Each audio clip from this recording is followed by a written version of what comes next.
Canine, can you amplify his heartbeat? Affirmative, mistress. Brilliant.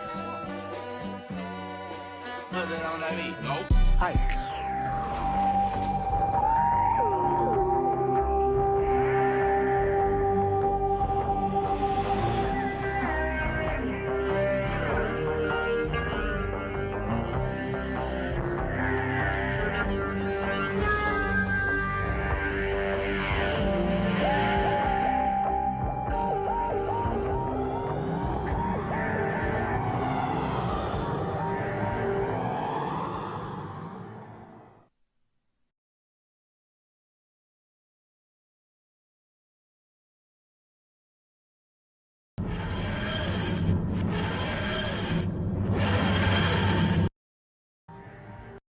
Welcome, prisoners, brain-trained scientists, and prison escapees, to episode 532 of an Unearthly Podcast, streaming live on the 8th of February, 2025, and featuring Shada, written by Douglas Adams, starring Tom Baker as the Doctor, Lala Ward as Romana Everett Lundar, and David Brierley as the voice of K9, animated by BBC Studios. I am Bill Sylvia, the one in black, and I hope that UMG does not take down our podcast for that 5-second clip. With me are technical director Aaron Romeo Moon Burke. Hello. And co-host Alex Fireheart. Hello. So amidst this week of possibly my job being, if not outlawed, attempted under attack by the federal government, how is everybody doing? I was just thinking about you too. Both of you. Mm. Well, hopefully there's nothing in Australia that Trump wants, unless you mean that there's also news in Australia that I haven't heard of yet. Not Probably, that I can think of. Yeah. Okay. I think probably Australia hates... I'll put it this way: we do have a federal election this year, so we'll see if the Conservatives get in. Then we're probably screwed, given who the leader of the party is. But yeah.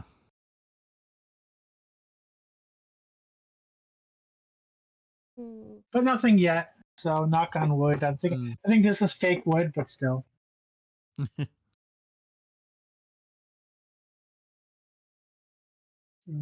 Anybody have anything interesting happen recently? Not particularly. Basically, just been working stuff. The only real notable thing that's happened is that it's been pretty much raining every day for the past week, I think, because there's like a monsoon trough going through. Like where I live is only catching like the more tame end of it. Further north, there have been like bridges washed out, so it's pretty bad. And I was just thinking, hopefully nothing's burning, and I guess it's the exact opposite happening. Yeah, well, again, like as I've joked about before, where I live is in the tropics, so we're a lot more equivalent. By virtue of the fact that especially where I live in my home state, it's very right wing, and we deal with cyclones every summer, so we're basically the Australian equivalent of Florida. Gotcha.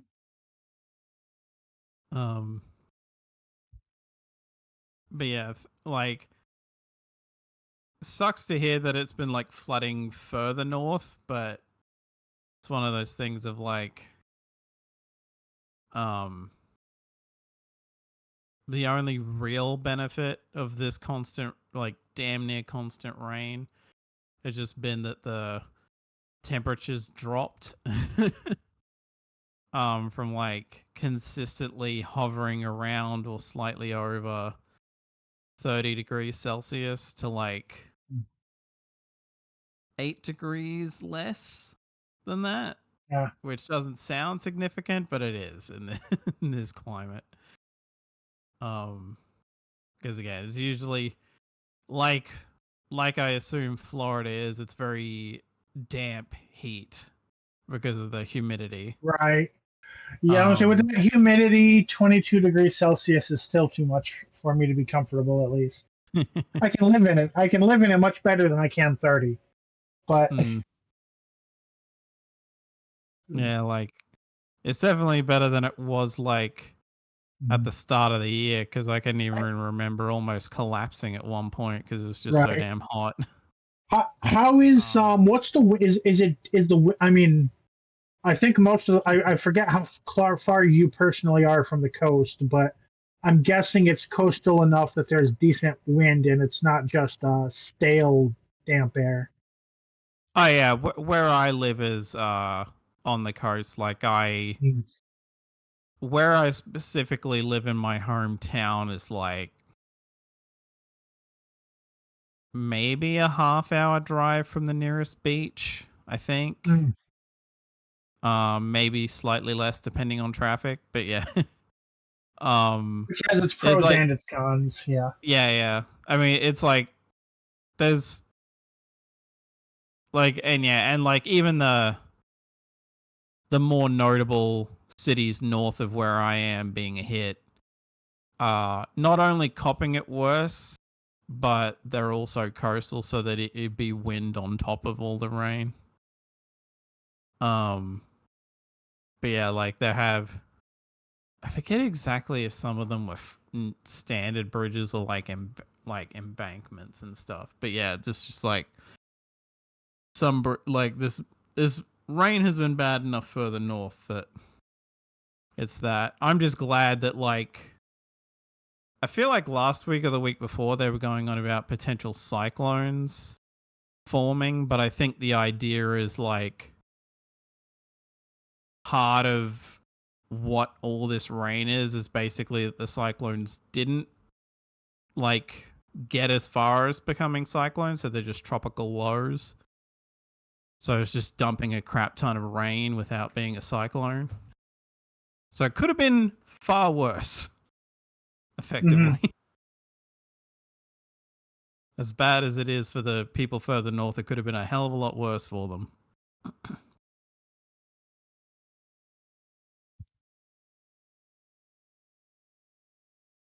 How about you, Aaron? I accidentally deleted our title card. Oops, there you go. I brought it back. Don't worry, it's rescued.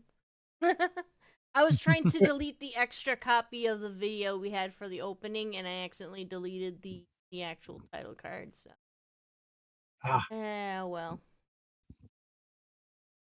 Otherwise, other than that, everything seems to be going okay for me. Busy as usual. I've been playing around with RPG Maker. I've had several ideas I for noticed games. I was watching today's episode, and it popped up in my screen that you were playing RPG Maker. I have several games in mind. I have one that I'm making for a couple of coworkers that has been in the work for like 3 or 4 years now. I have another one that nice. Yeah. I have another one that has because I enjoy Gaia Online's ZOMG MMO so much, I decided to kind of make my own version of it. It'll be different enough, of course, but yeah. And then I've got another point-and-click adventure one that's like a murder mystery type thing that I'm working on too. So you're full-on indie developer at this point. Indie developer complete with an entire schedule of unfinished games. And that's only like the first 3. I had an original idea of like having some kind of a guild type of game where you basically accrue reputation with a variety of different groups of people, including a thieves guild and whatnot. So I was going to call it Guild Wars, but then they beat me to it. No, kidding.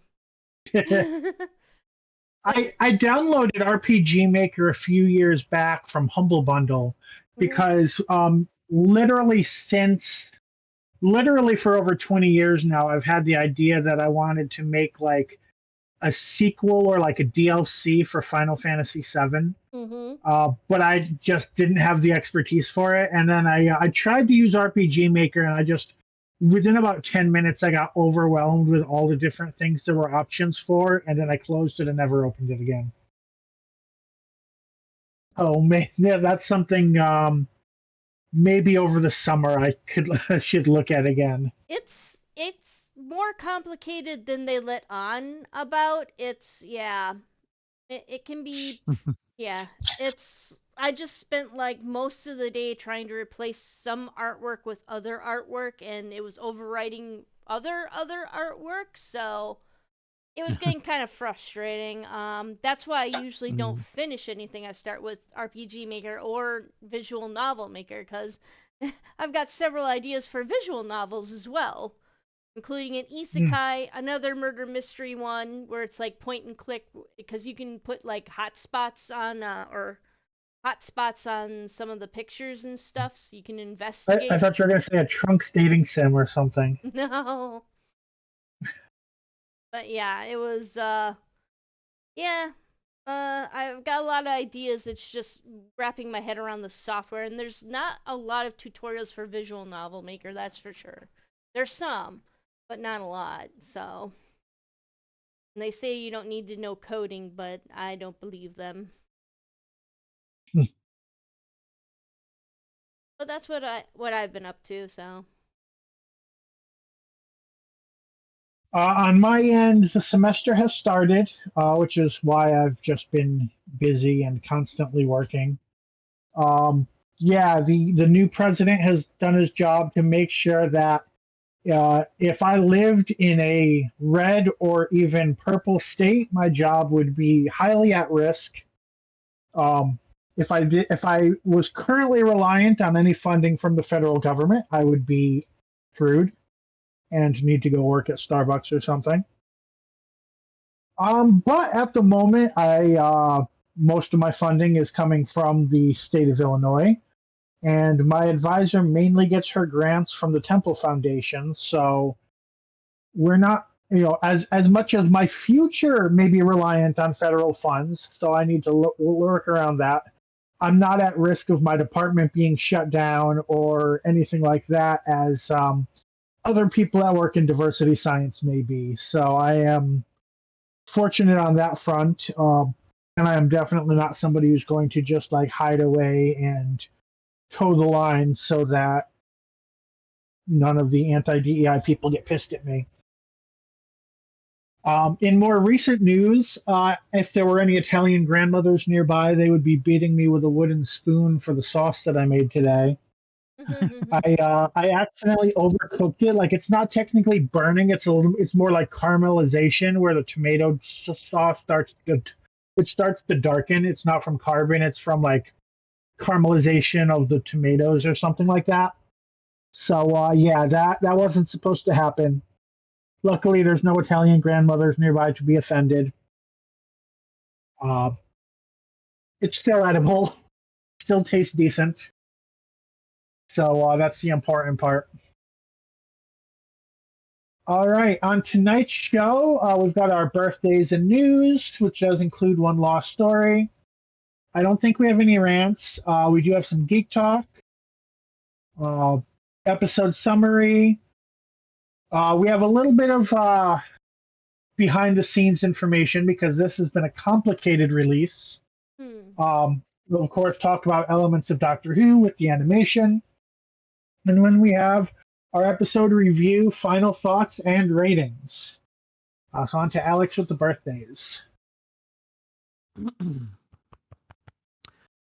Okay, so starting on the 13th of January, we have Randy Ranson McCulloch, one of the founding members of an Unearthly Podcast. Would have been 49, but died in 2023 at the age of 47. Also on the 13th, we have Jack Watling, who played Professor Travers in The Abominable Snowman and The Web of Fear. as also the father of Victoria Waterfield's actor Deborah Watling. Would have been 102, but died in 2001 at the age of 78. On the 15th of January, we have Richard Franklin, who played Mike Yates from 71 to 74, and again in 83, plus work for Big Finish since. Would have been... Not sure what age that was supposed to be. I think Where there are was we looking?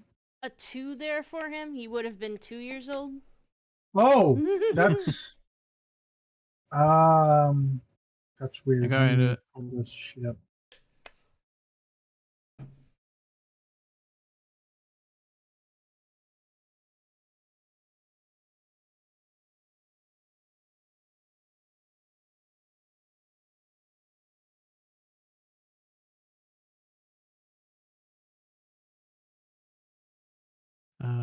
I guess just doing the math, he would have been 89, but died in 2023 at the age I of have no idea 87. how.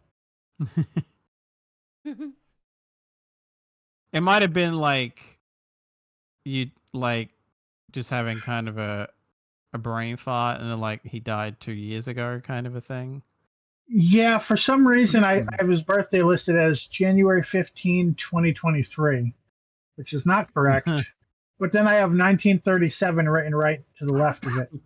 So, yeah, that was a screw up while putting the chart together. Moving along, on the 18th of January, we have Christopher H. Bidmead. He was the script editor for season 18 and the writer of 3 stories from 81 to 84, plus work for Big Finish, turned 84. On the 20th of January, we have Tom Baker, fittingly enough, who played the 4th Doctor from 74 to 81, the Curator in 2013, plus work for Big Finish, turned 91. On the 22nd of January, we have John Hurt, who played the War Doctor in Name of the Doctor and Day of the Doctor, plus work for Big Finish. Would have been 85, but died in 2017 at the age of 77. Also on the 22nd of January, we have Tommy Knight, who played Luke in the Sarah Jane Adventures and in the Doctor Who episode Stolen Earth that's the Journey's important. End. Turned 32. Wow, I keep forgetting that he's younger than me. On the 26th of January, we have Malcolm Young, who was an executive producer for Series 1 of New Who. Turned 68.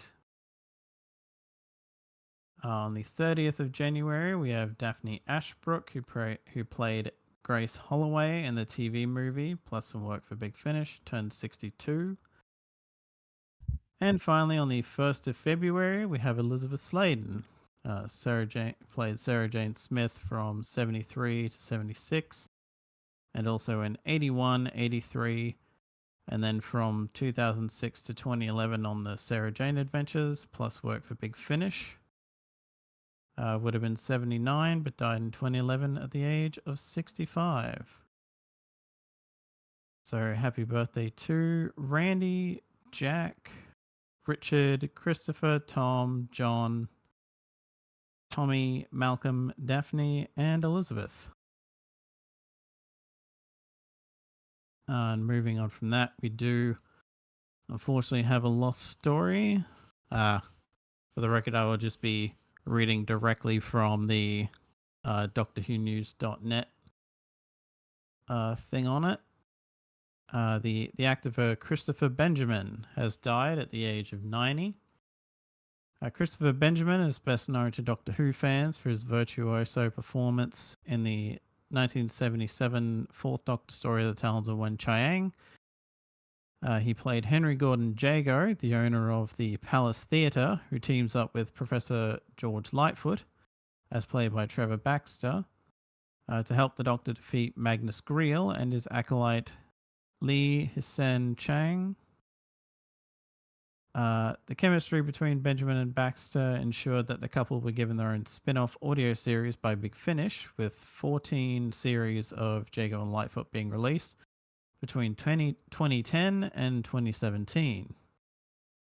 Benjamin's first appearance in Doctor Who was in the 1970 story Inferno, where he played Sir Keith Gold, the director of the Inferno project.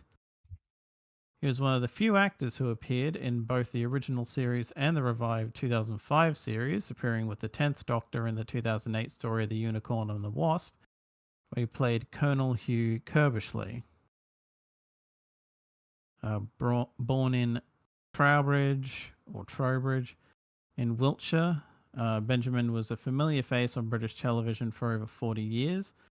Passion for acting was developed while at school, and he joined a local amateur group in Bath before doing his national service.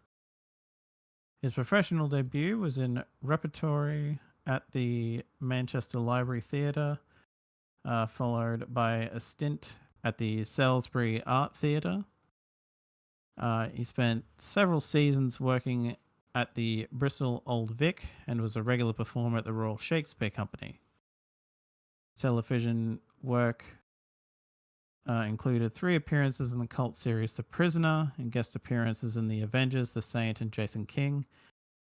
In 1967, he played Prosper Profond in the BBC's acclaimed series The Forsyte Saga.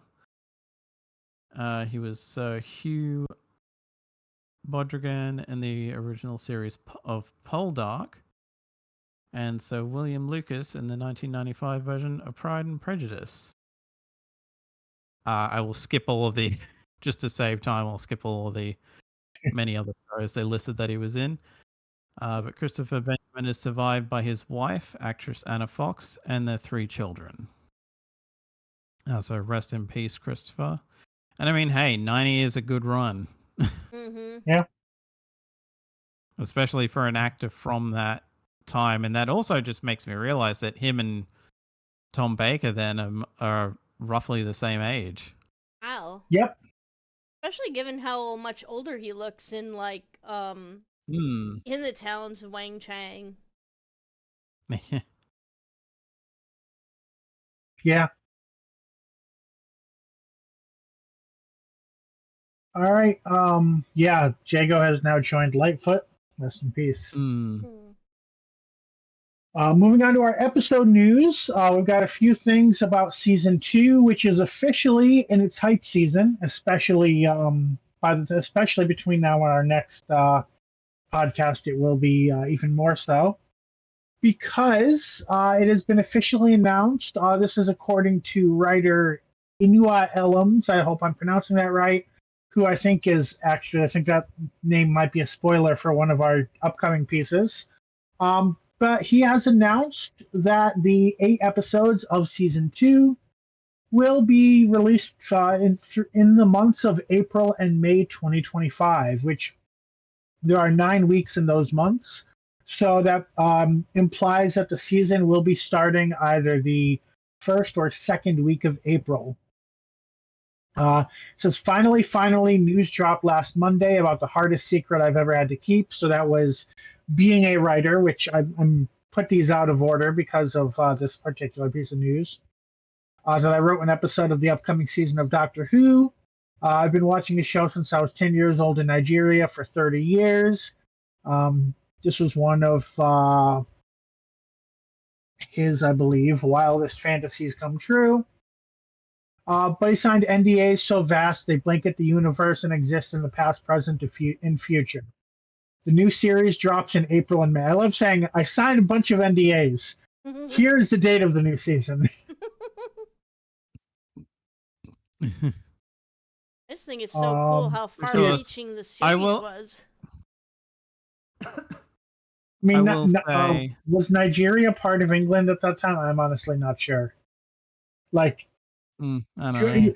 Europe and America's colonization of Africa has just been, yeah.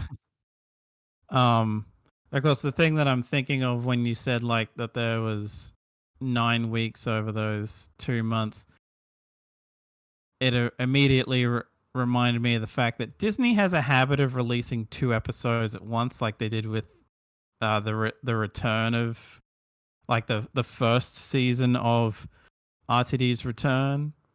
So there's likely a that's chance true. we're gonna So, get. That's likely a chance they're gonna pull that crap again. Mm-hmm. yeah, you're not wrong. We could get the third week of April, 3 episodes. Wow. I mean, 2 episodes. Ugh. Which at this Our point, I next, kind of wish, like, just to get it out there rather than go into a rant later, I kind of wish at that point Russell would just think, well, if they're gonna keep doing that, let's just open with a 2-parter. Mm-hmm. right. Yeah, it would make sense, and it's funny because like Firefly got fucked over because its opening was a 2-parter, and Fox didn't want to do that, and now Disney owned Fox, and Disney is just like, well, it's going to be a 2-parter whether you write it that way or not. Mm. So, all right, our next piece of news, which is technically before that one, but I figured the date was the most important piece, is that 4 of the guest writers for season 2 have been announced.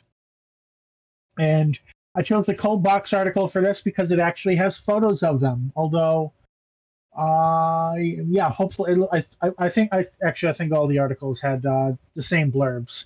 So you have Sharma Angel Wallfell. It would be nice if standard policy for reporting on news like this was to include pronunciations for people unfamiliar with people, but I'm guessing just society in general and Britain in particular are probably not quite there yet. And actually, if we were, then there would have been some sort of backlash recently over it. So. But anyway, so yeah, Sharma Angel Wallfall, who won a Channel 4 New Writing Award, although it doesn't say how recently that was, has been on shows such as Sky, Supercell, Renegade Nell, A Town Called Malice, and Noughts and Crosses. I don't know any of those. Juno Dawson, who we know from Doctor Who Redacted, Mm-hmm. who is they mark on here books such as This Book is Gay and Her Majesty's Royal Coven, but she's also a screenwriter. So I'm not sure what else she has worked on the screen, The but I'm guessing the fu- novels are what she's best known for. mm. The interesting thing that I remembered was that, and I think this came up when we were covering Redacted previously, is that she was meant to write an episode of Class, but then Class got canned, so that never happened. Yeah. She's been writing Class season 2, the non Big Finish version, I think. Yeah. Mm-hmm. Yeah, it was. And she has done Torchwood Big Finish, I think, as well. Yep. Then we have from our previous article, Inua Ellams, who has published books of poetry, as well as a play, The 14th Tale, and other plays, including Barbershop Chronicles, Three Sisters, and The Half God of Rainfall. And that's they have the same quote on this, or no, it's actually it's not the same quote. So maybe he just said similar things in similar sources. Then Pete McTighe, who is a returning writer, he wrote Kerblam and Praxius, and is a writer and executive producer on The War Between the Land and the Sea. So, veteran at this point for Pete. Now we have a bit of information on season 2 here. And we also have some more teasers from RTD. So let's see. We have some quotes that are out of context here. So I'm going to have to kind of skim them while I'm talking about them.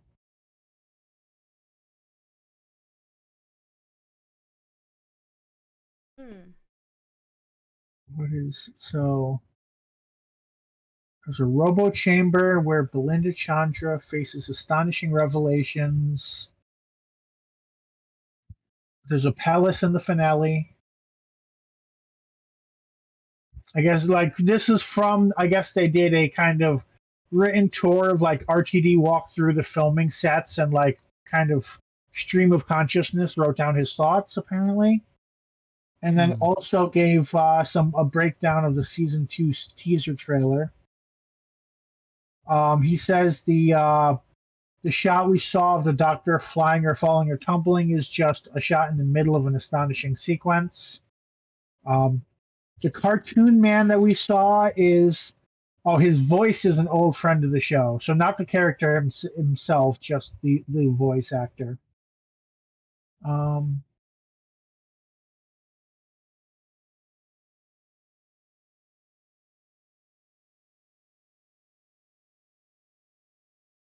I guess they've heard the music for episode 5 and it's epic.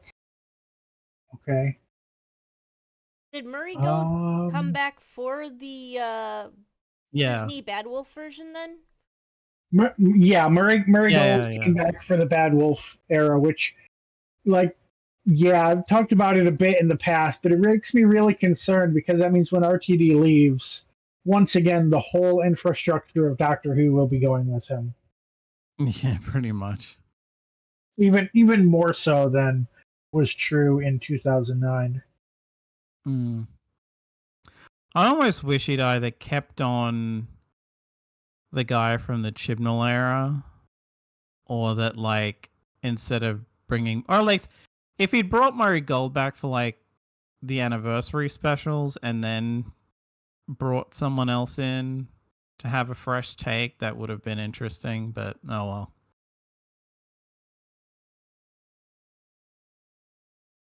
Right. Because it feels kind of disjointed. Like there was this break between RTD eras, and now we're back to Yeah. RTD. Only it's not quite the same. Mhm. Mm.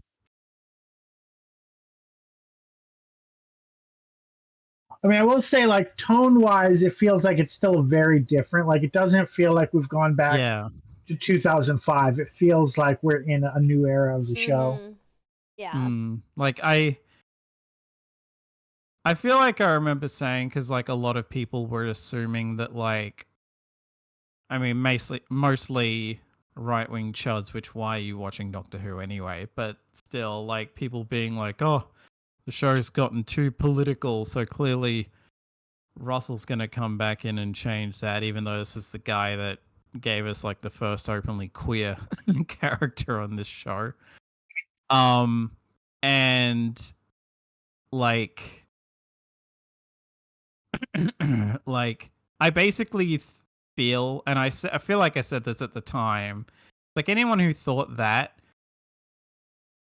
I don't know what the hell you're on, because I viewed it as Russell looking at what Chibnall was doing and going, oh, so we can get away with that now. Sweet. Mhm. Because like you could I mean, argue that he probably would have wanted to do stuff like that, but figured, I'm reviving the show. yeah. I need to like, they're gonna have a very tight leash on me. I'm gonna have to like get away with what I can get away with, Hmm. kind of a thing. Whereas now they begged him to come back, so he's like, oh, I can do whatever I want now. I mean, it's in terms of the feel like it's in all the fandoms lately. Like, there's been a thing with homophobic Undertale fans lately, even though Oh like wow. several of the main characters are either queer or trans. Um, Mm, I don't like. I'm not in the Undertale trading card game scene, but like I get just enough things shown to me that apparently there's been a big conflict in the Pokemon TCG community of like bigots in the community that they're like trying to take over the community or something. It's Hmm. nah, it's wild out there. mm. Weird. Continuing on our news, we now move on to the new spin-off, The War Between the Land and the Sea. And there's been some interviews with Russell Tovey that were they were with Variety and Collider, put together here by Cultbox. I'm going to try not to just read every single word out loud, but I'm going to try and get what information I can from here. Tovey indicated to Variety that the experiences of his character Barclay are the main focus of the series. He loves the character, which I don't think he would be allowed to say that he hates the character.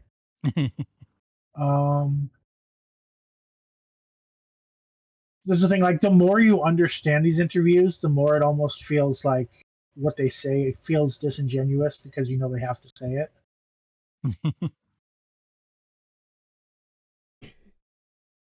He does talk about like being, not being like a diva and actually like being, a decent person on set, which is, I guess, important.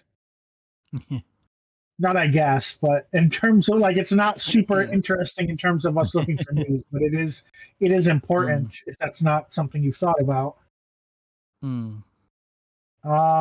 Says the story of the Sea Devils has appeared in Doctor Who episodes. It might have been in the 60s. It was not in the 60s.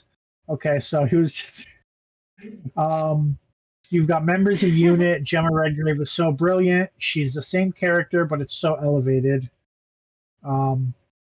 Okay, this one is actually, I think, new information. Gugu Mbatha Raw is in prosthetics and phenomenal. I don't know how she does it, so I don't know if we knew what she was playing, but that makes it sound like she's playing a Sea Devil.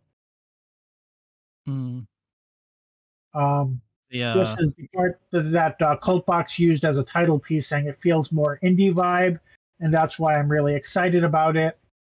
Dylan Holmes Williams has directed a couple of episodes in the last season of Doctor Who. That was 73 Yards and Dot and Bubble, and he was brought in. So if I were to say if anything about that, like, I think our opinions were mixed on at least one of those, but I would say very cinematic pieces. And actually, I mean, they were both Dr. Light episodes as well. Yeah. I actually like both of those. I think our main at least I know my most contentious point with 73 Yards is it felt like this would be a good Torchwood episode, but certain elements I'm not keen on being in Doctor Who. I think we came away with, like, we were part of the group that agreed that it kind of killed the Ruby character, the writing, but maybe it wasn't all of us. I just like the atmosphere of feeling lost and everything. Having to go through things without the Doctor to help you. Yeah. Says tonally, this is so War Between the Land and the Sea is part of the Whoniverse, but its own special creation. Again, there's no way he wouldn't say that. He agrees that the War Between the Land and the Sea is a crazy long title. I guess filming finished right before Christmas. He says, I don't know when it comes out, but I would assume toward the end of the year. I don't know if we can actually take that as information.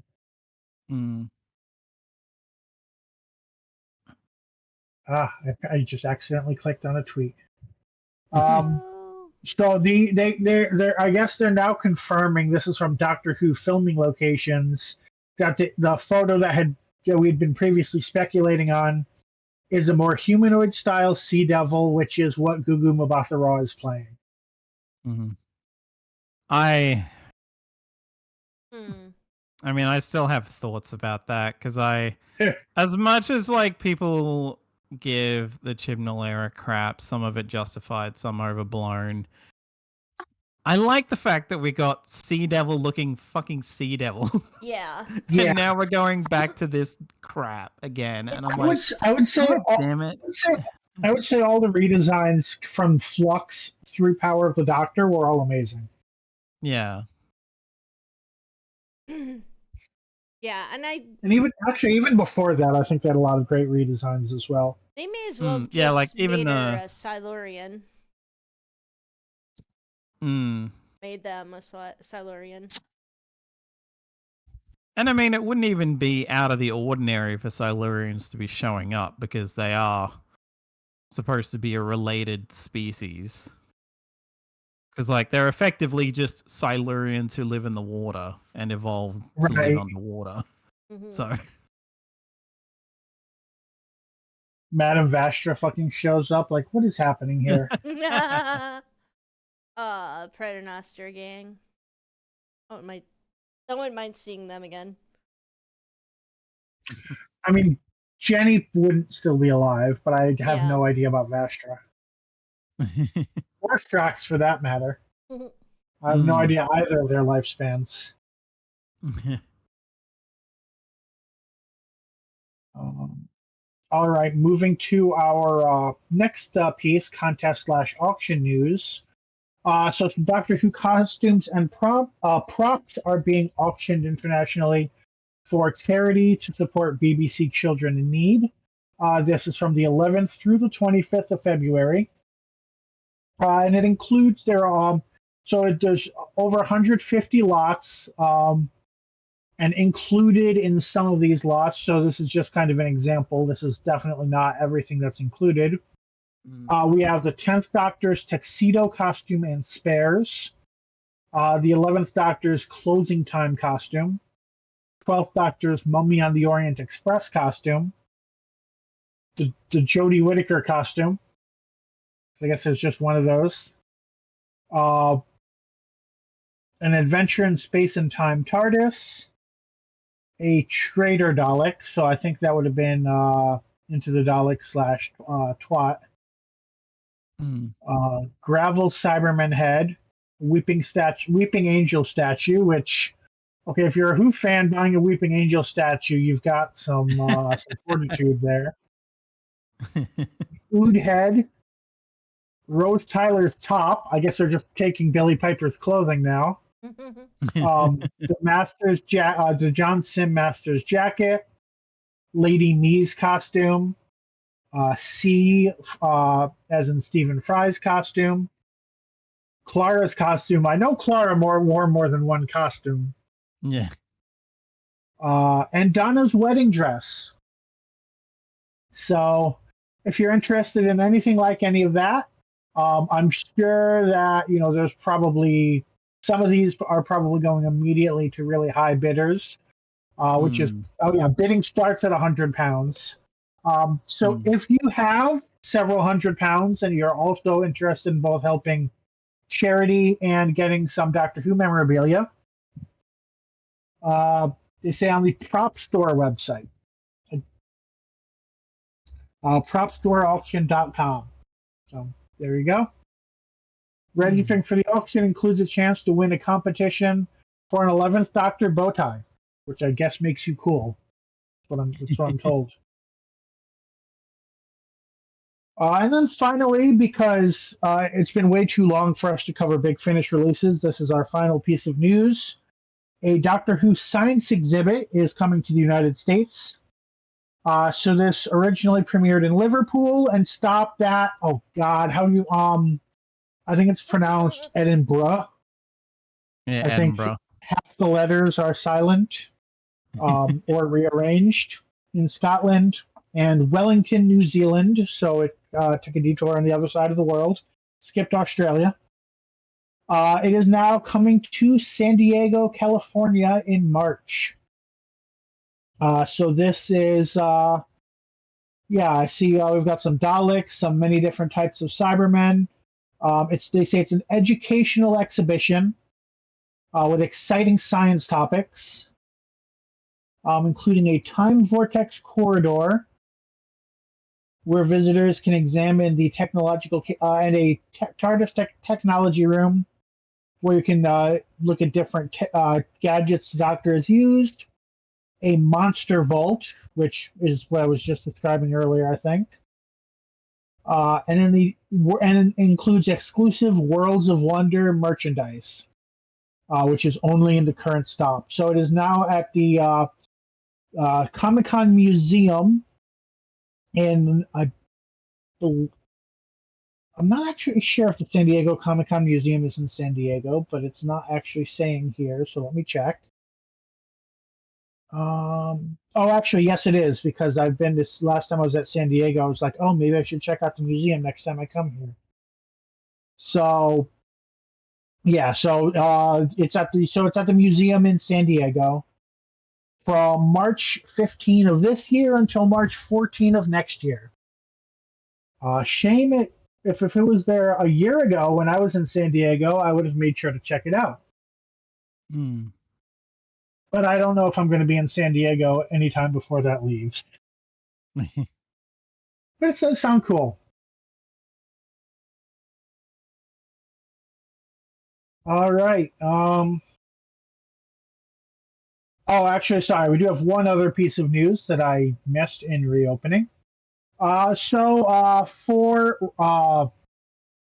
I think yes, for Record Store Day this year, so in April 2025, Demon Records will be releasing an exclusive audio vinyl release of The 10th Planet. Uh, so this is another story. One of the episodes was lost. All 4 episodes are here in audio form. Presumably, let's see. There's usually a narrator on these, I think. Does it mention one? Um, it's not mentioning one here. So if there is a narrator, I'm not necessarily sure who it is. I honestly don't remember who's alive from between Ben and Polly, possibly both. Um, but yeah, so that will be released on April 12th. It's well, I guess records are always black and white, but we've got a white and a chrome disc in this case. One white, one silver, same thing. Uh, on this one, so yeah, record collectors and 10th Planet fans, there you go. And that is the end of our news. Hmm. Now we move on to Geek Talk. And we start off with Skeleton Crew. So I was watching this as it aired, and it's now been probably about a month or more since our last podcast was on the 11th. So it's been at least 3 weeks since the last episode aired. And Not to be confused with Stephen King's Skeleton Crew. ha, true. Yes, this was Star Wars Skeleton Crew. And somebody else mentioned having also recently watched it, right? Yep, I finished it as well. Okay. Did you watch it as it aired or more recently? Kind of in chunks as it aired. Like, I'd watch 3 episodes here, wait for more to come out, and then watch another 3 episodes or so. I watched the last episode probably within a week of it finishing up. Okay, so for you as well, it's been about the same amount of time. Mm-hmm. Okay. Do you want to go first with your thoughts, or should I? Or should I? Yeah, why don't you go first here? Okay. So Skeleton Crew is basically a story of a group of kids on what turned out to be a hidden planet that did not know about the Clone Wars or the Galactic Empire. Accidentally activated a spaceship buried on their planet, which sent them on a Voyager-esque trip around the galaxy. They eventually made it back home, where, well, it's hard to talk about the finale without spoiling it. But they the last few episodes focus on basically their hometown, their home, possibly planet, being taken hostage, and them kind of needing to both take advantage of their, having become friends, become a unit, and also what they've learned, what they've learned in the galaxy in terms of problem solving to get out of it. And like I said in the first impressions, I enjoyed it. Uh, I like how the ending was not cliche. And I think it's obvious what I mean because I kind of talked about my impressions of some of the characters and kind of what it seemed like they were hinting at. But I won't say more. I'll say there was an ending that's very cliche that a lot of Star Wars properties would have done. They do not do that cliche thing. Mm-hmm. Um, they're still kind of it kind of continued the two main characters and their two sidekicks storyline all the way to the very end, which is an interesting decision. Um, but it seemed like it worked out. Overall, I'll say I enjoyed it, and I still maintain an 8 episode run of a kids show is a stupid idea. I don't know why they're doing that. Maybe for budgetary reasons. Maybe they were like, well, we have a bunch of ideas and we can't afford more than 8 episodes for any one idea. Um, I mean, they used to make animated shows. I mean, they still make animated shows. So I don't know if budget is that much of a. I don't know. I just don't know. And I don't want to piss off animated show fans or live action show fans because yes, I'm aware they're two different media. They both have pros and cons, and I'm not trying to imply one is better than the other. Just that maybe an animated show would have been cheaper if budget is truly their problem. If budget is not their problem, why are you making a kids show that's 8 episodes long? That's it. I'm done ranting, and that's basically my thoughts. Yeah. Um, it's so new. I'm going to try to avoid giving away spoilers this time only. I gave away more spoilers than I wanted to because I couldn't talk about it otherwise. There's one part that I thought they were going in one direction that hinted at another, because Star Wars always kind of borrows from different franchises. They even have borrowed from Doctor Who. I believe it was the final arc with Luke Skywalker traveling with his son and the Sith girl, was someone compared that basically to a Doctor Who adventure with them on board a ship and everything. So, and of course, it being related to Flash Gordon or Buck Rogers was the original inspiration for Star Wars. Anyway, it's inspired by a lot of different stuff. You got Space Orcs, the Yuzong Vong. I was gonna say it's mostly inspired by samurai movies. So I was like, samurai movies. But you're right about Flash Gordon. You're definitely right about Flash Gordon. Flash Gordon, samurai Doctor Who, movies. I'm still not sure, but the new Jedi Order with the Yuzong Vong was obviously inspired by Lord of the Rings, the popularity of Lord of the Rings with the space orcs and everything that they introduced later. So, yeah. That's what Ren said too, and I never had that impression when it was coming out. But I kind of felt and like again, that I was too. in my late teens when it was coming out. So. Yeah, I felt like it was kind of space orcs. Like, this is obviously, trying to ride the coattails of Lord of the Rings. But there's a franchise in here that it seemed like it was leaning towards, and I wish that they had leaned harder into it because it would have been so cool.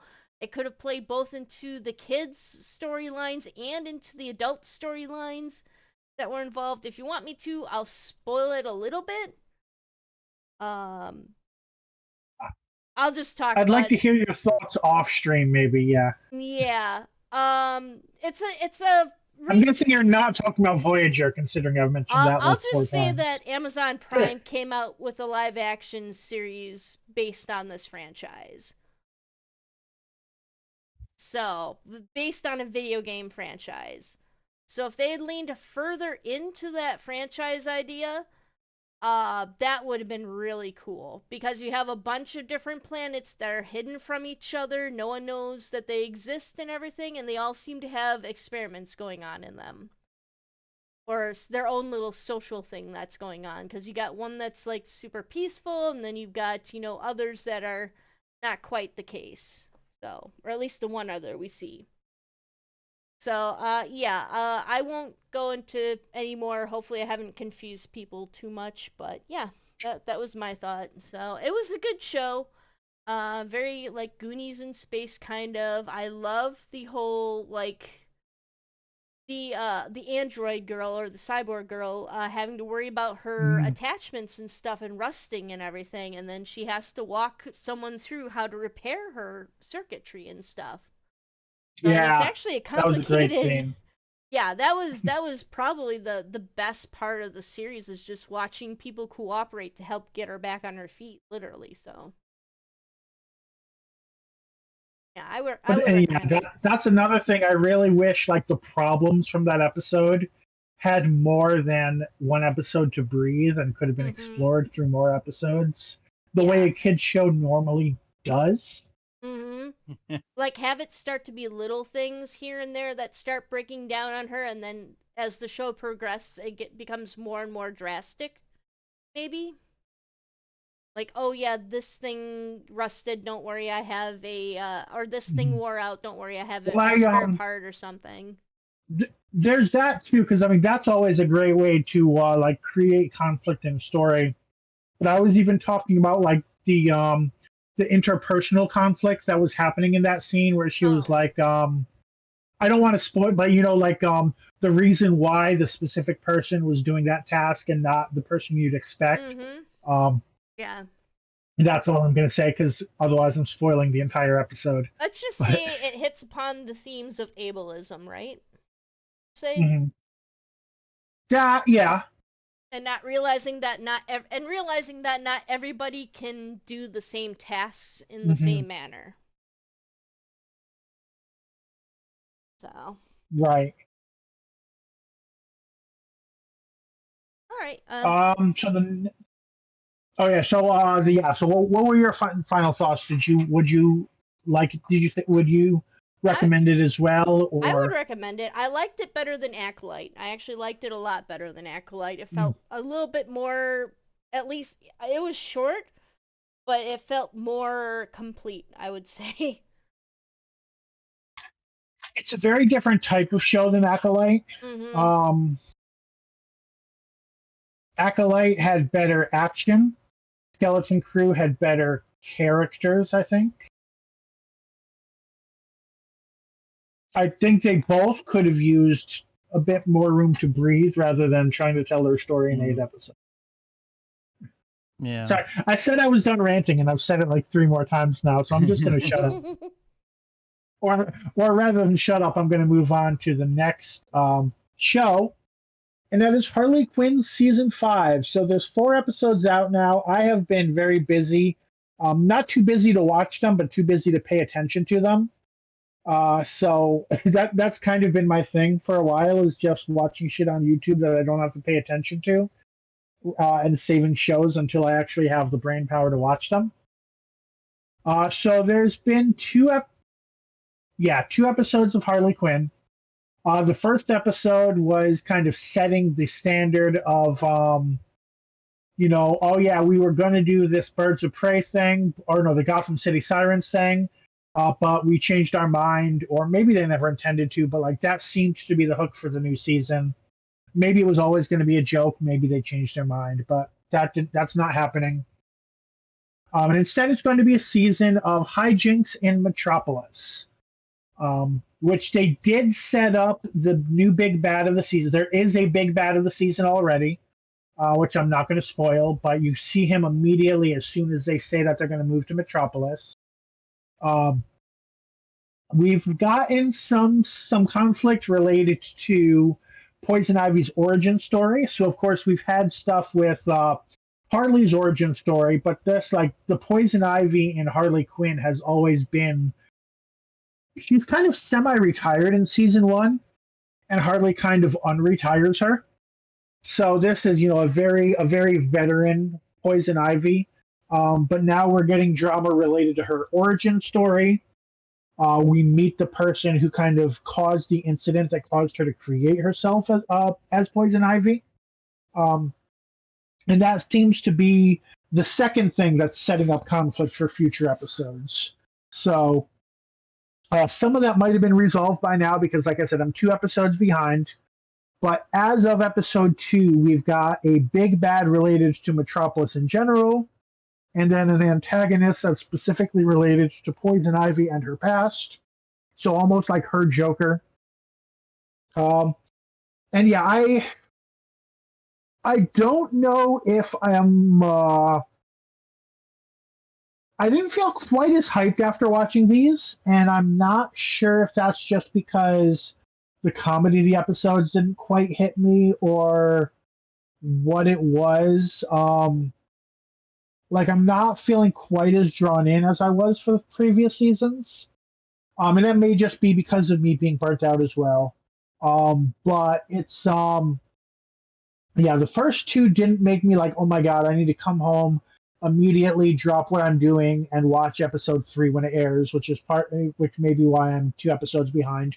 That's not to say that it's bad or that I didn't like them, just that they didn't hook me the same way. And it could also be like what I was talking about with Creature Commandos, where it's like having the same comedic style gets tired after a while, and it no longer has that effect. There may be a little bit of that, where things that used to feel fresh just feel stale. I don't know what it is. I can't put my finger on it. I'm enjoying it, but I'm not like, oh my god, I need to see each new episode as it airs. So that said, over the next week, I'm probably going to immediately catch up with the episodes that I'm behind on. But it hasn't felt as urgent as it did in the past. So Can't believe it's already on season 5. yeah. All right, on to Middle Earth: Shadow of War. Mm-hmm. And to save on like a half-hour rant, I'm just going to try to keep this as simple as possible. And even then, I'm not going to cover like the entirety of it because I've been playing the DLC as well, and I finished one of the DLC things, but not the other, so I'll probably leave that until later. But the main problem that I have with these games, both this and Shadow of Mordor, is that they would be so much more interesting if they were not set in Middle Earth. Because like nothing makes sense really in the context of this is set in Middle Earth. Like the DLC that I'll eventually talk about, but not today, is the best part of the game because like I actually like the story in that. So a lot of the lore breaky stuff, or just generally lore changes don't bother me as much in that context because I'm just having fun with it. The main game of this especially, like it's funny because I remember like with Shadow of Mordor, I remember thinking this feels like they just were making a generic fantasy game, and then during the process before all the animation and all that started, so like because this would have had to have been a decision made in like pre-production that someone went, nah, that won't sell, slap Middle Earth on it. Because it just, yeah, you're in Mordor, but it doesn't feel like it. This game feels like it's going, please, for the love of God, believe this is supposed to be Middle Earth. Because, like, you have Minas Ithil in it, and, like, you play through, like, it being taken over by the orcs and the ring race and becoming Minas Morgul. And stuff like that, which technically happened, like, I think prior to the events of The Hobbit, but they're trying to say that something I read said that this is supposed to be set between the events of the Hobbit trilogy of movies and the Lord of the Rings trilogy.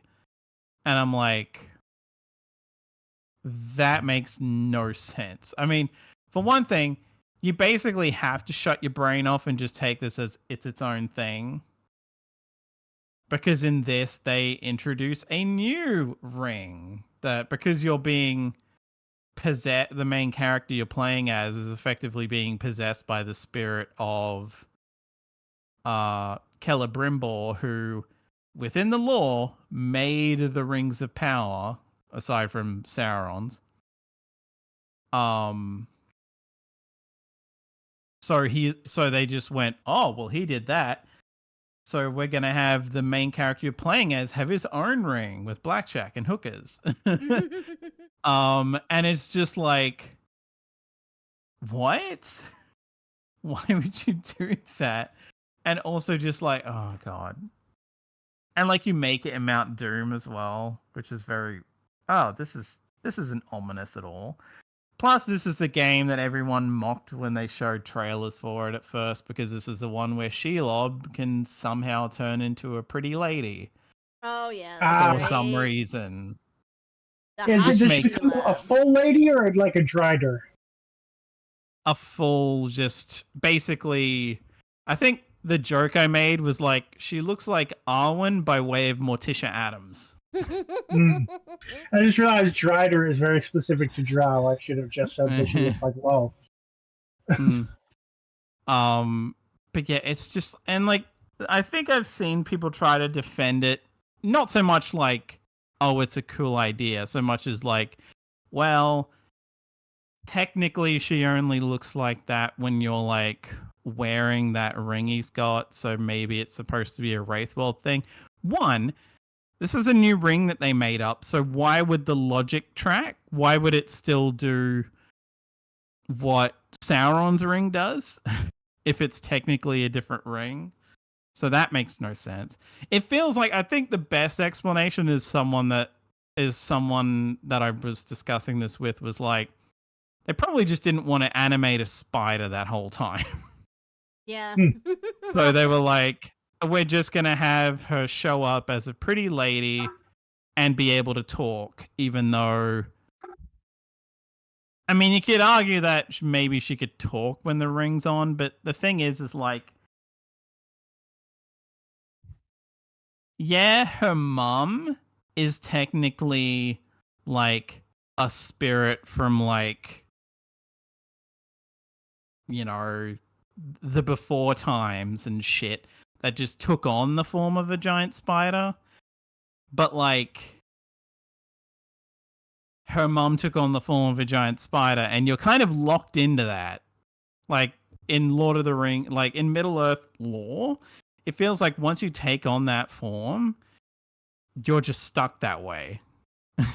Like the same way Gandalf and all the wizards are basically just Maya spirits who took on the forms of old men. They're stuck like that. They can't exactly just change their form into something else. In fact, Sauron being able to shapeshift at some point was seemingly a unique trait for him to be able to do that. And seemingly something he would have had to learn and then eventually lost the ability to do. But, you know, again, like the gameplay, a lot like Shadow of Mordor, the gameplay is very fun. And in this, you can like mind control orcs and take over fortresses in Mordor, which I don't know why there are a shit ton of fortresses in Mordor, but whatever. That's the most fun bit of the game. I was having the least fun when I was doing the main story. Like, you fight a fucking Balrog in this game, and it's a side thing, and I'm just kind of like, this feels like it's just here because this is Middle Earth, rather than making any logical sense. Especially given that, and like, I'm only spoiling this because this game came out in 2017, so it's like it's been long enough. If anyone cared, they'd like just tune out for a couple of minutes. An orc necromancer brings this Balrog back that you have to fight, and I'm like, what?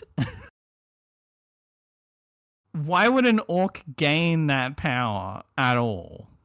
Like, that makes no sense. But yeah, and then like the first DLC is effectively set after the game. Well, sort of kinda after the events of the game, like before the sort of epilogue section. and you get to play as this elf lady who shows up. And it's like, honestly, it was kind of annoying playing as her. Just like, I had a harder time grasping her fighting style, which isn't even all that different.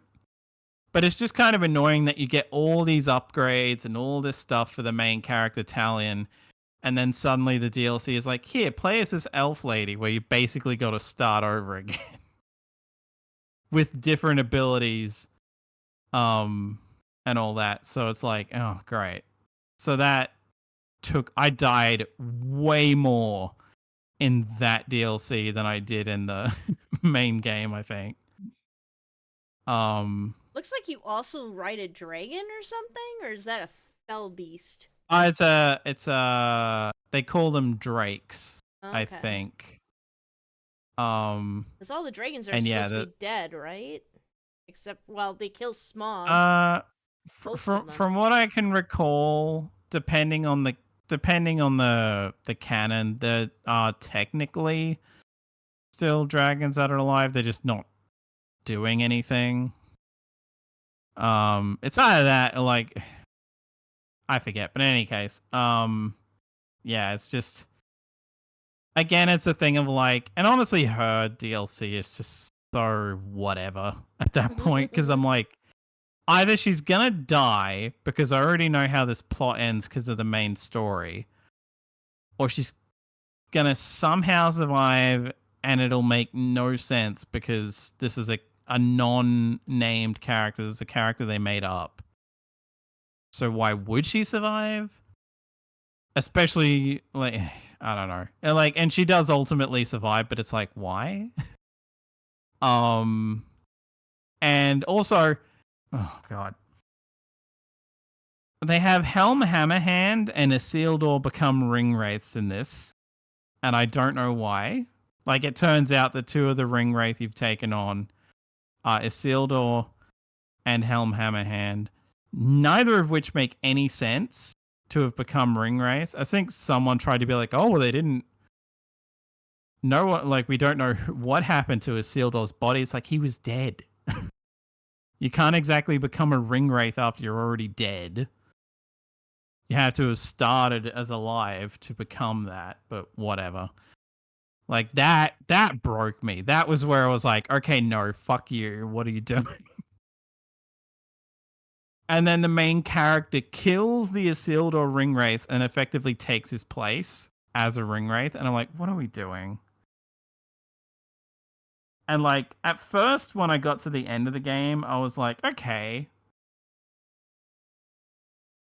Clearly this is sequel bait. And then after the epilogue, it's like, oh no, okay, this is it.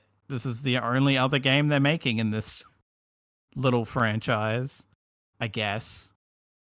Because the epilogue basically is the end of Return of the King, where Frodo, like the ring falls into Mount Doom, gets destroyed, the main character you were playing as dies, etc. And it's just like, these should have just not been set in Middle-earth. Like, they'd be so much more interesting.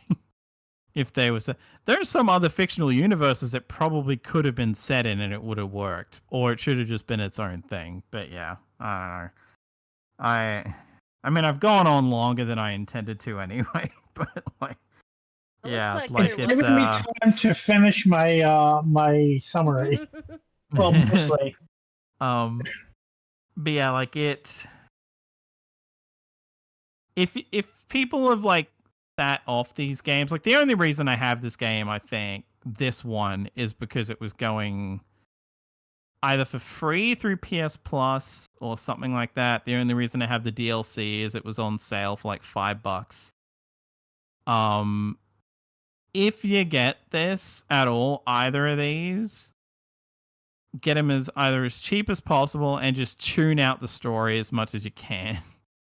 Because this made me realize how much I actually give a shit about Tolkien lore. And I didn't think I gave much of a shit about Tolkien lore before, but yeah. Play these for the gameplay and nothing else, and you should be fine. Unless you're like a super casual fan of Tolkien's works, in which case you probably won't care about a lot of the changes they make. But yeah, I've been ranting for long enough, I think, so I'll end it there. There was some speculation on Shadow of War 2. Looks like on Reddit. complete with like fake title artwork and stuff. I don't know why there would be, given again this like the main story's epilogue ends with the main character dying finally. So like it would be a bit weird to do a third game set in this sort of alternate timeline.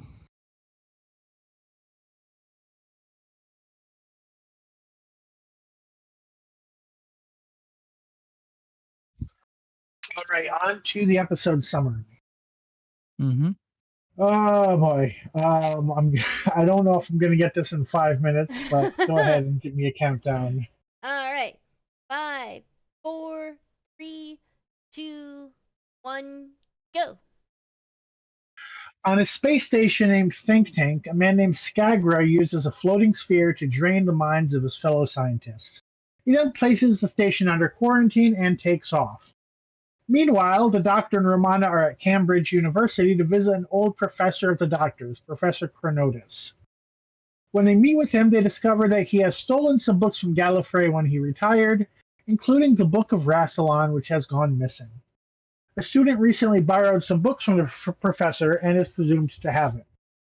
The Doctor goes to meet with this former student, Chris, who's with his friend Claire, who has noticed that they have a weird alien book, and they're trying to figure out what it is.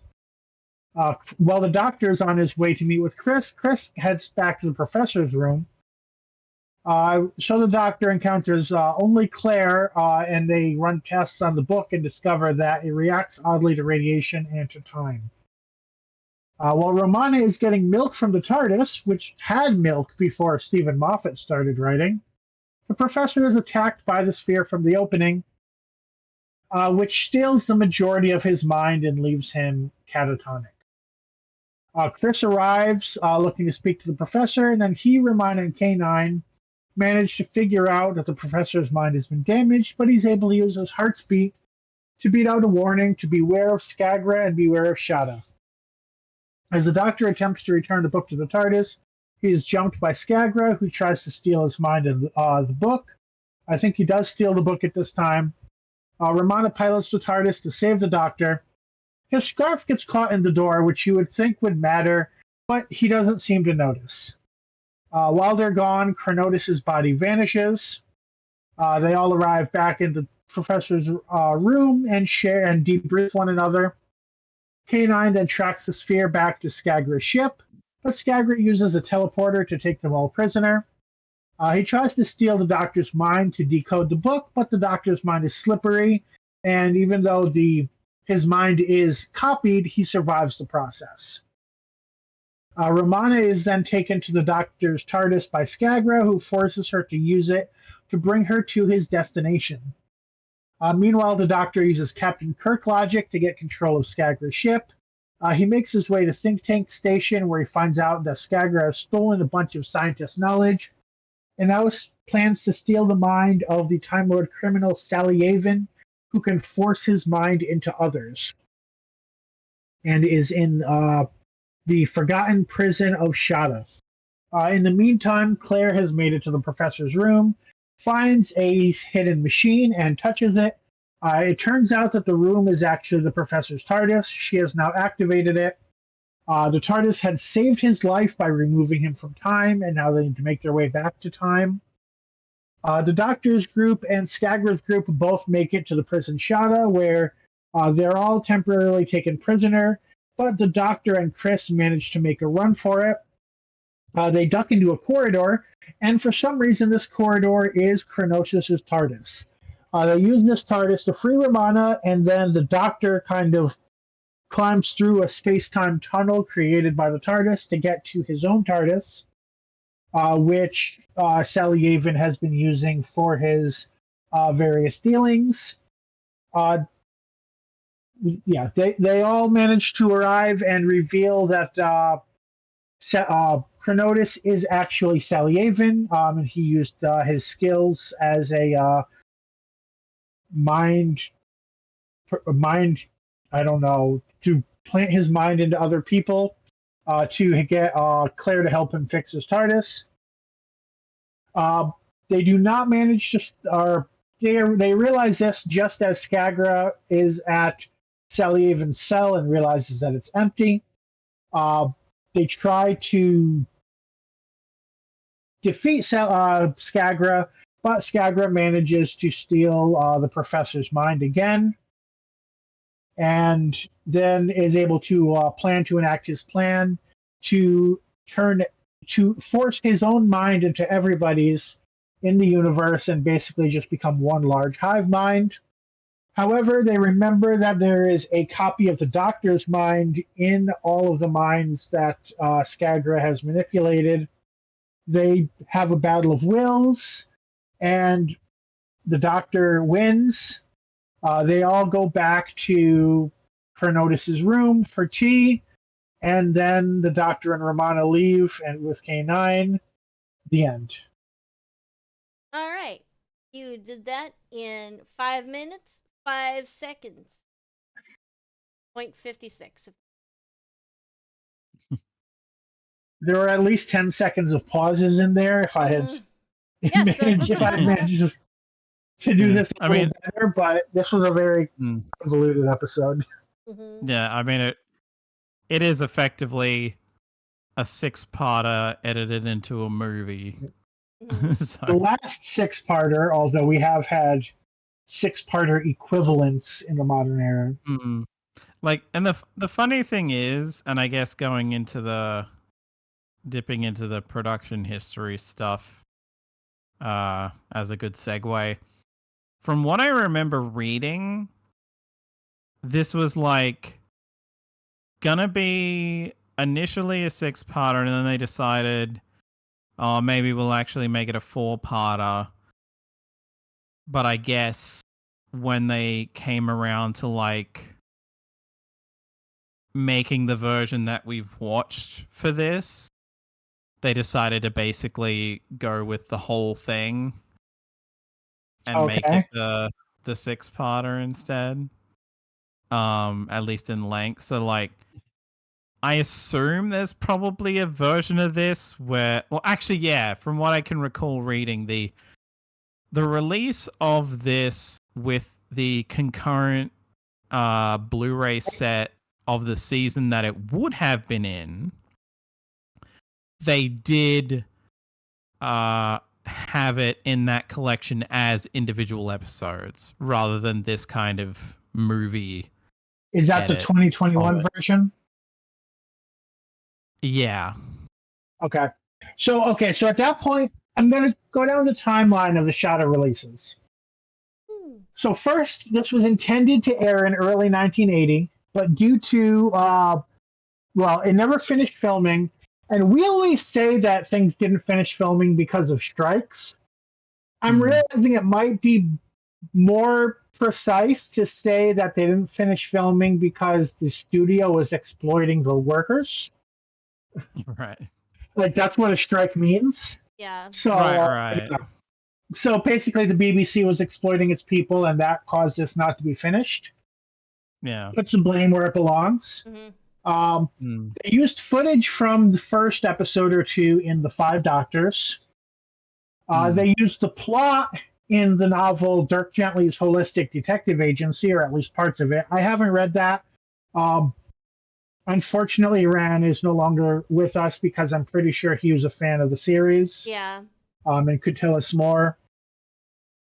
Then there was an unofficial novelization written by Paul Scoons, who has done, I guess, some of the nonfiction Doctor Who stuff, which was published by the New Zealand Doctor Who fan club. This was in 1989.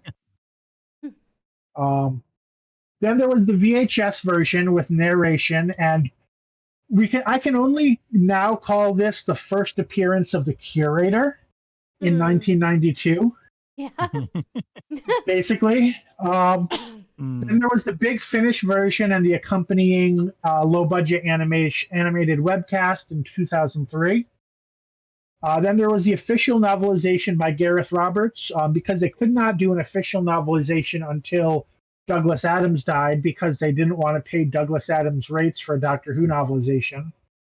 So that was 2012. Although the fucked up thing is they still put Douglas Adams' name really large on it to profit off of his name. Jeez. So you can't say you're not I mean- willing to pay his prices, but you're willing to profit off of his name. Yeah. I mean, I didn't come into this basically- expecting to shit. I didn't come into this expecting to shit all over the BBC, but that's what I'm doing apparently. yeah, I mean that is very like big company crap to do. I mean, Mhm. you've got like the fact that Alan Moore did a deal with DC where when Watchmen finally goes out of print, he'll get the rights to it fully. So they've just it's never never had it gone go out of out of print. print. Yeah. Well, I thought that was in part just because of how successful it's been, but Right. yeah, I'm sure they could have had some control over that, but yeah. Mm. Then Ian Levine did an unofficial reconstruction in 2013 where he got as many cast members as he could and then like recast Tom Baker as somebody else to like do an animated version with the Fourth Doctor. Then there was this version that we watched, which is the kind of a movie version with the Fourth Doctor in 2017. And then there was what I guess they're calling the definitive version, which is cut back into 6 episodes with the animation even further updated that was released in 2021. Okay. Mm. So normally we don't do all this because normally all the releases aren't so different. But here we've gone from like not airing to the 5 Doctors to Paul McGann, to the Curator, to Paul McGann, to the Fourth Doctor with unofficial versions. So. Oh yeah, my Yeah. parents had the VHS tape where Tom Baker basically narrates everything that's going on. Mhm. Everything that wasn't Oh. studio footage, yeah. Mhm. Yeah.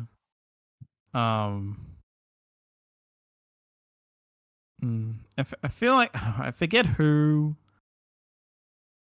they had to recast. I'm assuming Chronotis / Sally Avon. They probably had to. Yes, Oh, they did actually, to no. recast him. I forget. I Because don't was think he no longer talks. alive. Yeah, because in hindsight, I'm realizing he doesn't really talk much in the animated bits, so Not they much, got but around that some. pretty well. Yeah. But they're definitely, I think, as well. I could be wrong, but I feel like Skagra possibly had to be recast for the animated bits as well. I could be wrong. He did sound a little slightly different in the animated the animated parts. I didn't realize K9 sounded so different in this. Yeah, so apparently that was a season 17 thing. That for that one season it was a different actor and was not John Leeson. And I guess it's just been that long since I've watched a season 17 episode that I forgot about that. Okay, the actor is still who played Skagra is still around, so it's likely to suggest that he sounds different the same way that Tom Baker sounds different in the animated bits because he's far older. Mm-hmm. Like, I think the only ones that sounded the same were the actors who were all either younger or their voices just clearly have not changed much as they've aged. Like, the 2 people at the university both sound about the same in both. Even Lala Ward sounds about the same. Yeah. Mm-hmm. I mean, she's had a lot of practice with the Romana 2 voice. Yeah. I just realized I did all of that without mentioning the Krargs at all.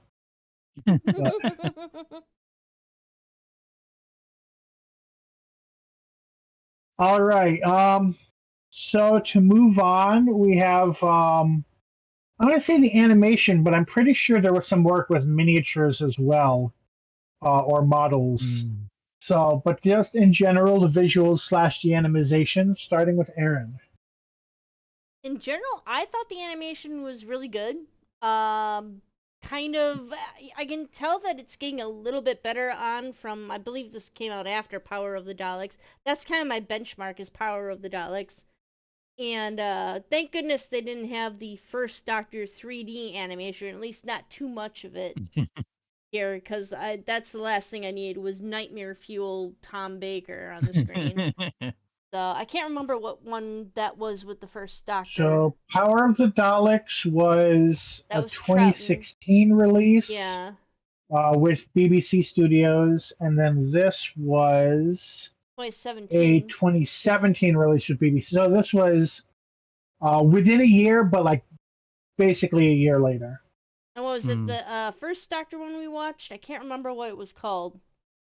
Just watched Was it. that Celestial Toymaker? Well, the other one. The French Revolution one. Reign of Reign Terror. of Terror. Reign of Terror, yeah. So that one was Big Finish and Planet 55. Okay, yeah, I think that one was 2013 too, wasn't it? Yeah, that was 2013. Okay. That was one of, I think, the earliest animated episodes. Yeah.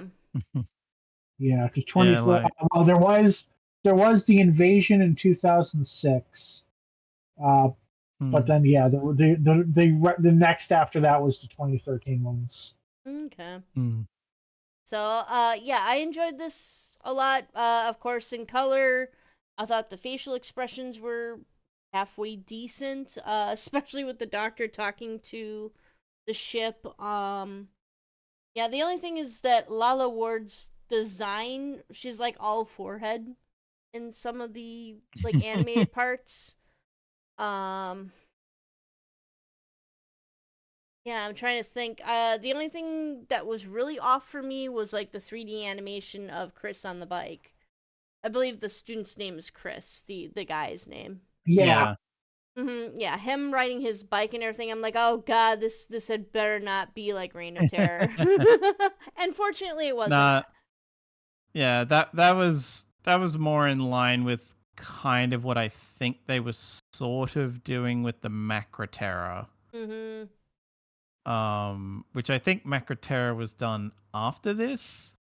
So, but yeah, it's very kind of like sort of like a more 3D-ish version of like the Archer style of animation. I think there's literally like the Macra Terror one was made using the exact same software.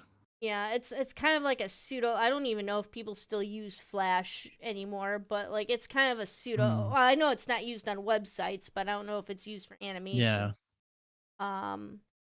But it's very much, you know, draw the characters in a different graphics software and then import it into Flash to animate. Because you really don't want to draw in Flash unless they fixed it. You really don't want to draw in Flash. The invisible fragments will destroy whatever you're trying to animate. So, but yeah, I enjoyed it. So that's my verdict on the animation. I thought it was very good. They've improved upon it quite a lot. So, all right, Alex. I wish that a lot of the stuff that came after this was this quality, but this feels very, this is a big deal, so we're actually gonna give you some money. They're like, we know we're gonna sell copies of this. People will be judging everything compared to this. Yeah. So it's like it's unfortunate this is the one time that they gave him a good amount of money to work with. Actually do like decent quality animation. Like, you know, I'm not exactly expecting a fucking Disney movie level of animation with this, but and in a way, it kind of feels like the sort of fairly simplistic-ish animation still fits with it. You know, this is a story that was conceived to air, and I think it was like the late like 70 through to 79 through to early 80 is when it was supposed to air. It would have been January of Um, 1980 because the previous serial ended in January 1980. Oh, okay. But yeah, like it fits that time period in terms of animation. So I've always been fine with the animation looking like this. I mean, like the only thing I can really compare it to is the Macroterra, where it's a very similar style of animation, and either they just had more money or they were just using a very specific software that just it looked a lot better. For that, maybe it was just that they had a bit more freedom because literally none of the Macroterra survives. So they had a bit more freedom to do whatever rather than feeling like they had to be strictly to a thing. Like the only thing I remember the detriment of that was they had to stick with giving I think they cut a bit where like what's her name? Polly gets a haircut short, and they just started with her haircut short because they didn't have the budget, I guess, to have like an off-screen scene where she gets a haircut. Yeah, it feels a lot like this in terms of what the animation looks like, just on a still not as much money, or at least most of the money would have gone into like the macro being 3D and like friggin' massive. But yeah, I really like this. I probably could have saved this, but I don't feel like I want to necessarily give this to like favorite scene necessarily. But I really like the transition in like the first episode from live action to animation, because they just kind of pan up to the sky, and as it pans down, it switches to animation, and that felt seamless to me. Although it goes back and forth, so it's hard for it to be that seamless every time. Oh yeah. But it was Although, like it it was like an interesting, like it was an interesting way to like to handle like the first switch, to animation, to just kind of pan up into the sky, pan down, suddenly it's animation. Like they never would have got away with that in any other instance, so it was an interesting transition. And yeah, it's funny because like as soon as that pops up, I'm like, oh wow, yeah, they've definitely got money to work with this time. Like, I can't even think of what other, because of like just the hype that there is for this story. I don't know if there's any other things that are like missing that would get this much money pumped into them for the animation that's left. Like, maybe the Daleks' master plan, because it's a 12-parter. They might go, well, we're going to have to do most of this anyway, so we might as well. Or like, maybe if someone really cares about Marco Polo, they'll throw money into that. But Marco Polo was one where the whole benefit of the serial was supposed to be how good it looked. Yeah. So that almost might be worth it for that. They would really need some background designs. They would need to call in like the artists from Archer and stuff, because that whole series focuses on like a comic book type feel, is what the creator for Archer has said. Yeah. Dalek's master plan. I honestly at this point would not be shocked if they did a 2.5-hour version, so the same length as what we just watched, which was a 6-parter, instead of doing all 12 parts. Yeah. Well, I mean,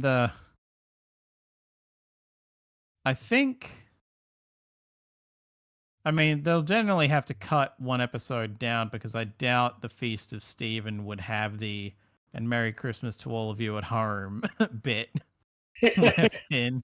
Right. So they might even just skip that episode entirely because I feel like I've heard that episode's mostly just filler or something. So maybe they'd cut that out.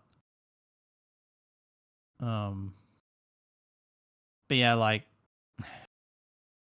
this is like, yeah, it's like it really just this animation proves like what these could be if they put more money into them. Like the closest we've got maybe to possibly more money being put into them by virtue of the fact that I would assume 3D animation is more expensive would be something like the Celestial Toy Maker. And I feel like that just had money pumped into it because, like, well, they're bringing him back for the 60th special, so. Yeah. Also, like, I don't know if it was all that expensive because it was basically like it was animated like a CD-ROM game from like the 2000s. So Right. I don't know if it was as expensive as we might assume. Right. Like more expensive than some of the other ones by virtue of being Yeah. 3D animation, but But it wasn't like but Toy yeah. Story expensive, probably. Right, yeah. Right.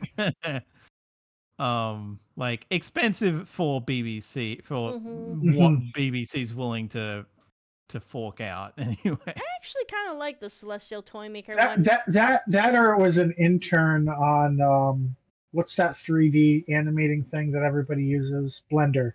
Oh yeah. And they just took a college student and said, okay, here's a Blender license. Make this Mhm. episode. Blender's actually a lot of fun to use.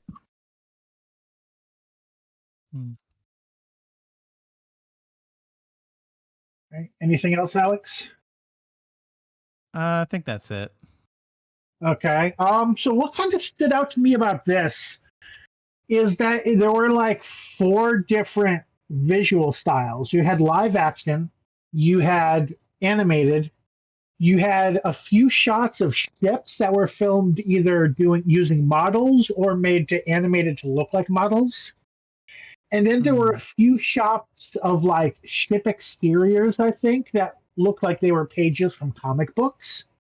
And I was seriously confused. I was like, wait, did they do a comic adaptation? What am I looking at? And then for a second, I was like, it was almost like my brain was tricking me into thinking the whole thing was at like this high res, really high quality, and then next scene was like a zoom in on somebody's face in like, way too close for this style of animation. I was like, never mind, snap back to reality. Uh, like so, it felt really experimental. Like they were like, we don't give a fuck about consistency. We're just gonna switch it up whenever. There was even one scene where Romana and Skagra were walking across a blue screen, and I don't think it was a mistake. I think it was like meant to be like intentionally trippy or something because they were just. I think they were just walking across a field to the TARDIS, but like we get this scene of them walking across a blue screen, and I was so like, "What is happening?" So I'll agree that the animation, yeah, it's definitely not movie quality, but it was inoffensive. I had no real problems with the animation, other than that one moment when it went from like super high res, like comic book art and miniatures, straight up to super zoomed in face. That was the only moment when I had a negative feeling toward the animation. So yeah, the transition. Again, I guess that's an example of transitions not being seamless. But just in general, I thought the animation was pretty decent. Like not like oh my god, this is the best Doctor Who animation I could imagine. But not anything like I wouldn't like nitpick it or anything. Yeah, I even like just switching from different styles didn't super bother me, except for a couple times when it was jarring, and I was just like, why this? Like, why this decision? Why this art style that lasts for 10 seconds and then goes back to another art style, sort of thing. I wonder if in some cases it was because like the shot of that very 70s looking ship and then like the shot of the sort of I guess, asteroid or something that Shada is on, Mhm. like, are basically just effectively static shots. So they were like, oh, let's have a little bit of fun Yeah. with these. Like one of them So was you could hear a TARDIS, but I never saw anything changing. So I was like, I don't know if they're either my eyes are just not attuned to motion well enough, or they were like meant to be Mm, materializing inside it. yeah, I know there's a one of the like when they arrive on the ship that Skagra's gone to in the when they steal his little ship, Mhm. the Doctor messing with it for some reason makes it make the TARDIS materializing sound when it docks because they've effectively phased in rather than just kind of showing up.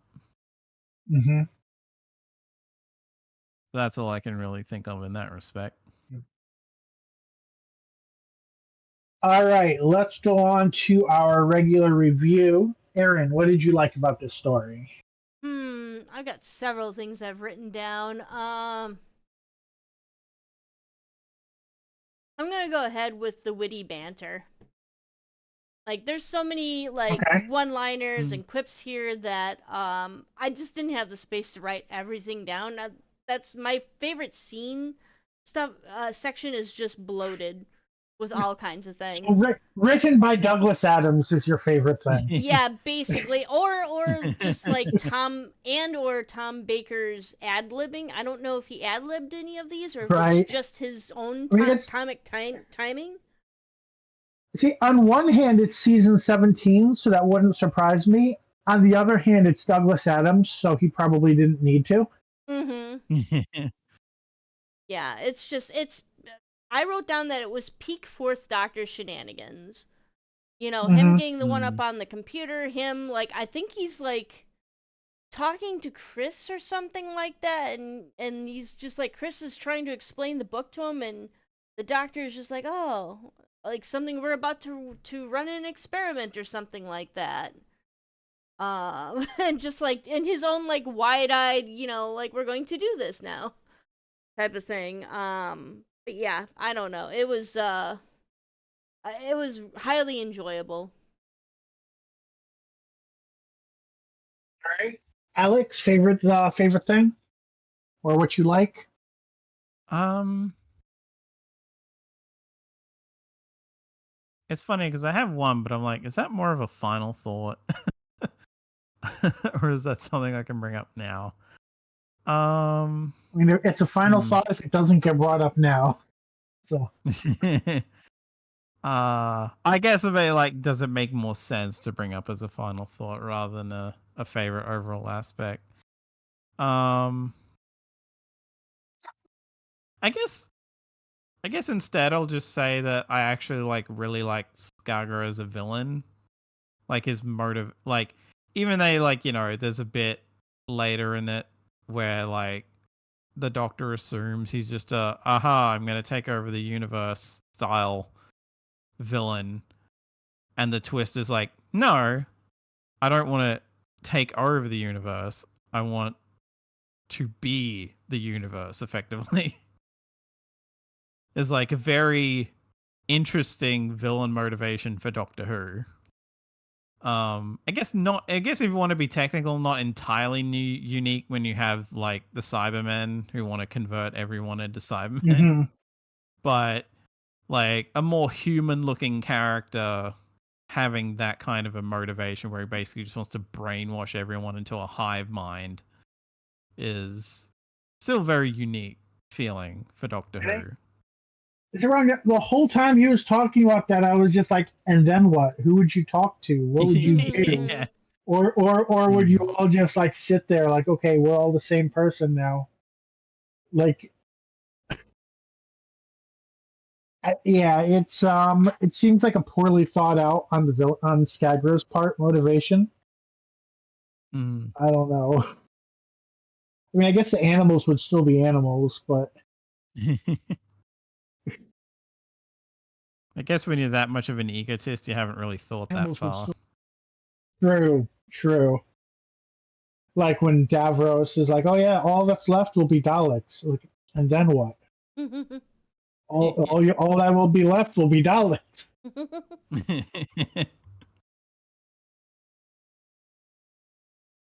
So I guess I'm gonna go, and I guess this kind of also falls into the like written by Douglas Adams thing, but like the plot of this is very interesting. I mean, like the convolutedness I could take or leave at certain times. The whole mainly all the stuff like the Sally Avon stuff, right? The like Mm. the doctor, like I forget even why the doctor brings him up in the first place, but like the little breadcrumbs that are there, all the way up to like they must not find Shada because my cell is empty, sort of thing. I mean, like a lot of that, like Douglas Adams' fingerprints are all over that, but at the same time, I've never like the Hitchhiker's Guide series is massive, so it's like something is set up in book one and followed up on in book four. So I didn't really think of that didn't really translate to a 2 hour serial to me. But this like it kind of it all follows back just as well, showing that he was able to manage that. It's not super short form, but relatively short form just as well. I'm not saying that. I'm not sure how long the TV version of Hitchhiker's Guide was, but TV all version right. was 6 episodes. I have it on DVD. Do you know how long each episode was? I think maybe about half an hour. Oh, so actually about as long as this then. Hmm. All right. Aaron, what did you dislike about this story? I disliked the goofy ball. It was Okay, the Phantasm Ball. the floating ball. The Phantasm Ball would have been a lot more terrifying, but the floating ball of doom is too goofy to be really that threatening. It looks like the professor is. It looks like he's dying from a balloon stuck to his head.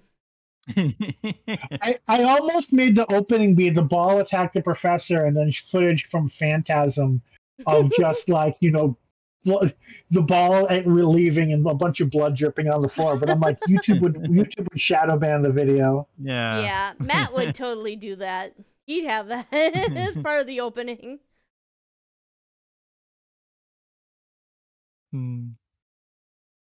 All right, so we've got the brain draining ball. Alex, what did you dislike about this story?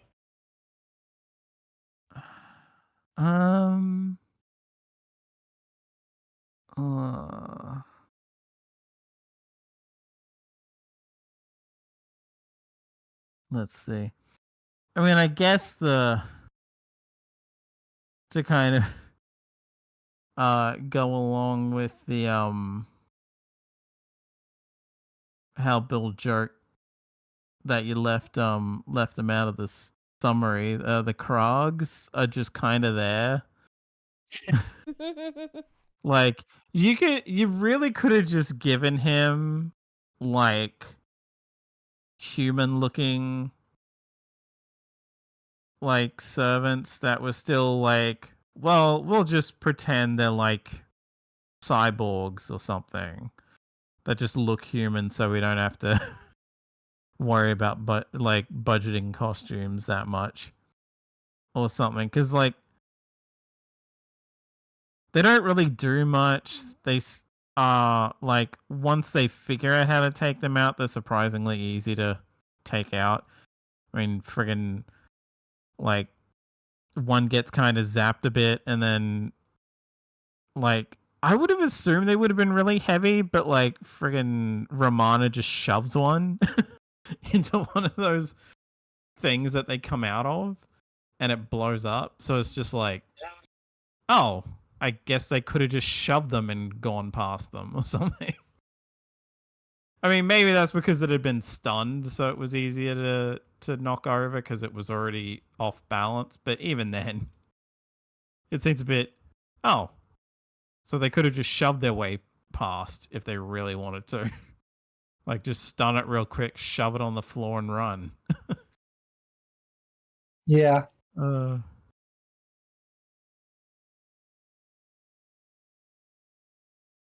So what I dislike, and actually giving this some thought, I'm actually going to say the convolutedness, and it's not just because it made it really hard to write a summary, but also like I feel like that's why, like I'm sure I've watched three different versions of this now, and I keep forgetting the plot. And it's not just because I have a memory like that thing that you cook pasta in, but also because just there's so many little details that like the important parts kind of get washed away. Like I was 2/3 of the way through, and I was like, "That's right, the professor is Sally Avon," and I'm like, I shouldn't have to get that far on a third watch to remember that. hmm. But there's just so much like moving back and forth, and I know like that's Hmm. not unique to just this story. Like it's a Doctor Who six-parter. That's a very common thing. But Yeah. I feel like this has it even more than most. Um, Hmm. and I know, like, I mean, Douglas Adams is a good writer, right? He writes things that are Yeah. confusing and then tie together. I get that, but I think there's just too much happening in this Hmm. to function properly. And maybe it's a little better when you're a kid watching Doctor Who once a week and it's the 80s and there's not as much going on. But for my adult brain, binging it every time I watch it, it's just too convoluted to properly remember between viewings, or even sometimes, even, I mean, I think generally while watching it, I don't know what's going on until I consult the summary and it's like, oh, that's what was happening in that scene. To that end, I almost wonder if that's part of why I don't like I forget from what I read if it was like after he'd already written it or after they'd filmed what they had. If it was like just during if it was a pre-production thing or a post-production thing where they decided, you know what, maybe we should probably cut this down to a four-parter. And then like again, the version we got was ultimately the full six-part version, but I Mm-hmm. wonder if maybe that's part of why there was consideration of trimming it down to a four-parter. Although I would argue that maybe the reason the version we got was a six-parter is they maybe figured if we cut out certain elements of this, it's going to make even less sense. So maybe that's why they ultimately, for the version we have anyway, didn't, or that it would have involved having to rewrite sections of it. Mm-hmm. All right, favorite scene, Aaron. Uh, favorite scene is, I think, God, this is the one with like all of my stuff. Everything that I wrote down.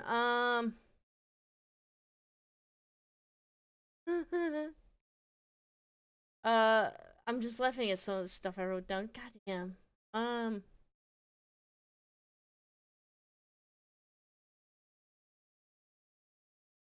I'm trying to think here. Jeez. There's I'm gonna say the ship basically asphyxiating the doctor, withdrawing all of the oxygen. Well, dead people Mm. don't need oxygen, do they? Yes.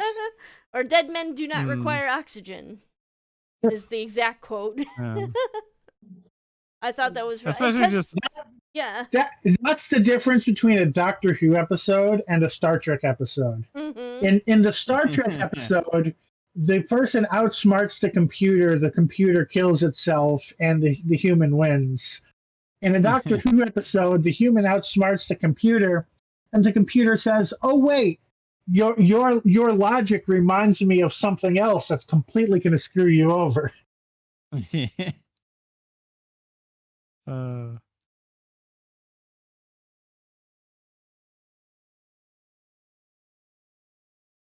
It's just, it's a All right. depiction. it shows like the Doctor getting caught up in his own cleverness. Mhm. Hmm. All right, Alex, favorite scene. Uh, um.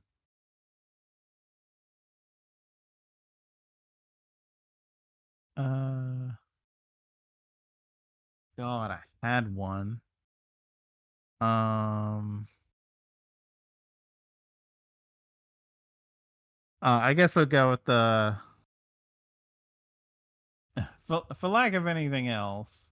And technically, I think what I was originally going to go for was basically just the lead into what uh Aaron mentioned.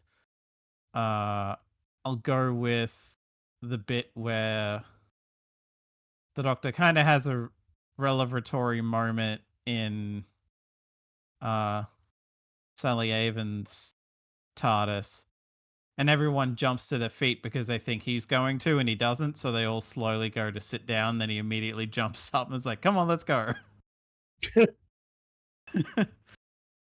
That feels like very, very Fourth Doctor of just like possibly intentionally tricking everyone as to think, okay, we're about to leave, and then just as their guard is down, he's like, okay, let's go.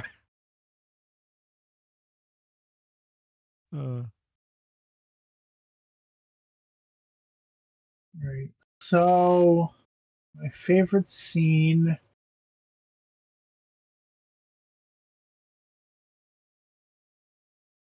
I think favorite scene that hasn't been taken.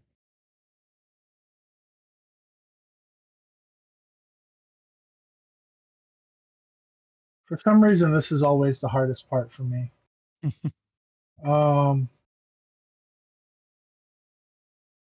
I mean, depending on your thoughts on it, there's always the final shot. Oh, Old man. the tea room. I mean, like the old man, Tom Baker bit in the Oh, TARDIS. wait. Was that was in this version?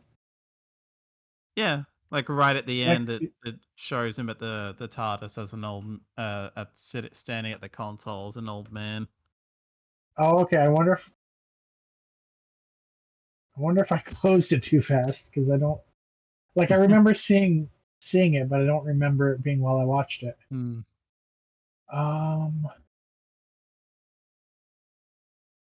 I feel like I'm gonna have to go with the closing and not like close, but like the whole conversation with the cop at the end. The whole like, I mean, it's Yeah. classic Douglas Adams. It's classic Fourth Doctor as well. I mean, those two things are almost synonymous. Even though Douglas Adams only wrote a few Fourth Doctor episodes, they have a very Hmm. similar comedic style. Like their Yeah. vibes are identical. Hmm. But yeah, that whole scene, which starts off with the cop assuming that I don't actually know the guy's position. He just stands in the hallway and tells people where to go. That's probably not his job, but that's his role in the Yeah. episode. Um, where's his name? Where's the other guy? Is it Wilkin?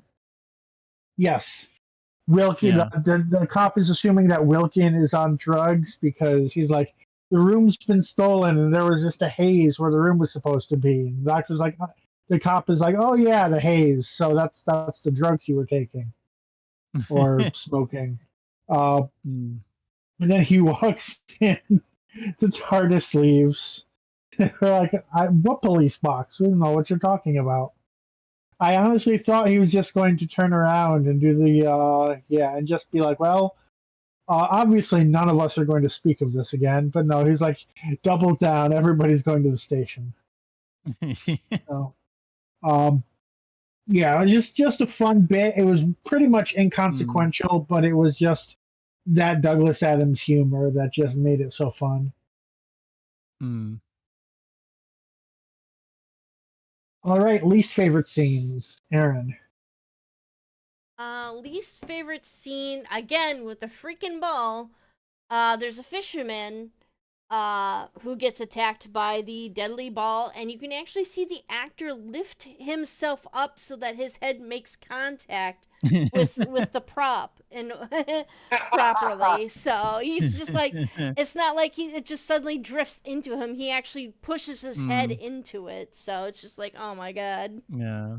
It's just, yeah, I get it Mm. that, you have to kind of make it work, but still, Mm. it's just goofy. I almost wonder if that was a matter of like, crap, we only have one take. You're gonna have to like, and him realizing that they probably weren't gonna get a second take, so he's like, okay, I've just gotta lean up into it now because it stopped short for some reason.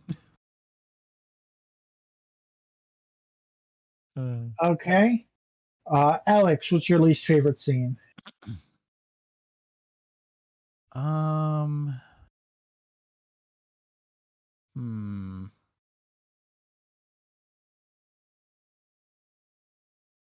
God, it's actually hard to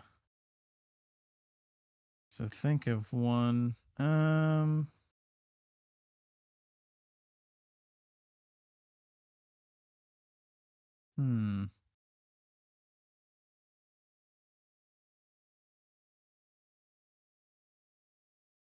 Ah. Let's see. Funny thing is like I think Aaron basically took the only one I could think of because it's so. Less because it's so I'll just have to latch onto that because like it's less in for me that it's so silly so much as it serves no purpose. Like it's pure filler. Like it never gets referenced again. It's just kind of there. The dude just some random dude. It's not like it's like a uni professor or something. It's just some random dude fishing. And that happens and then it moves on. Like it feels like a scene that probably could have been cut from the version we got. And for all I know, maybe in the revised edit where it's 6 episodes, maybe they did cut it. I don't know. Although you'd think in the it's all one thing, one continuous thing, they would have cut that because it's like, well, that's a bit superfluous. Right. Because yeah, like again, it doesn't go anywhere. Like it's the only random civilian that we see have that happen to. Like if it was like the only way I could see it making more sense is if he wasn't the only random civilian that had that happen to them. And you could try to be like, oh, well, maybe Skagra's trying to, like, see if anyone, like, track down where the doctor is by virtue of, like, let's see if you've seen where he is, or if you've seen where he is, or something like that. Maybe that would make a bit of sense. Or just, like, trying to get info on the area, maybe, would make a bit more sense, but I don't know. Otherwise, it's just, like, was it just knocking him out because he was near the ship? And he's like, well, I don't want this person accidentally stumbling on my ship, so I've got to take him out. But there's no context. Just the ball just kind of shows up, seemingly kills him. Or, well, if it didn't kill him, he's face down in the water and knocked out, so he's probably going to drown. And yeah, it never is referenced again, so it's completely superfluous.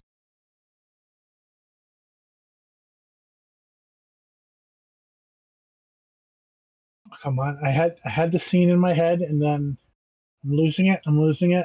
Where was it? Oh yes. Okay. So I think I'm going to say the scene when he frees a bunch of prisoners. Because why would they go along with his plan, and why don't they have any, like, maybe they're groggy from having been prisoners for however long, but like they have no personality of their own. They might as well just be more rock people. So they Right. just feel like it feels like it adds questions where there doesn't need to be questions. It would be one thing if Right. like they came out and like one of them tried to yell at him, so he wiped that person's mind, and then the rest fell in line. I can kind of get Mm. that, but instead they're just immediately like, yeah, we're such major criminals that the Time Lords locked us up in this like uber max security Mm. vault, but we're just going to follow the first guy that comes along and has a plan Right. to erase our consciousness. Right. I almost wonder if that's like a detriment of that stuff having to be animated. Like, whereas if it had been live action, maybe they would have been selling the grogginess of coming out of that suspended animation a bit more.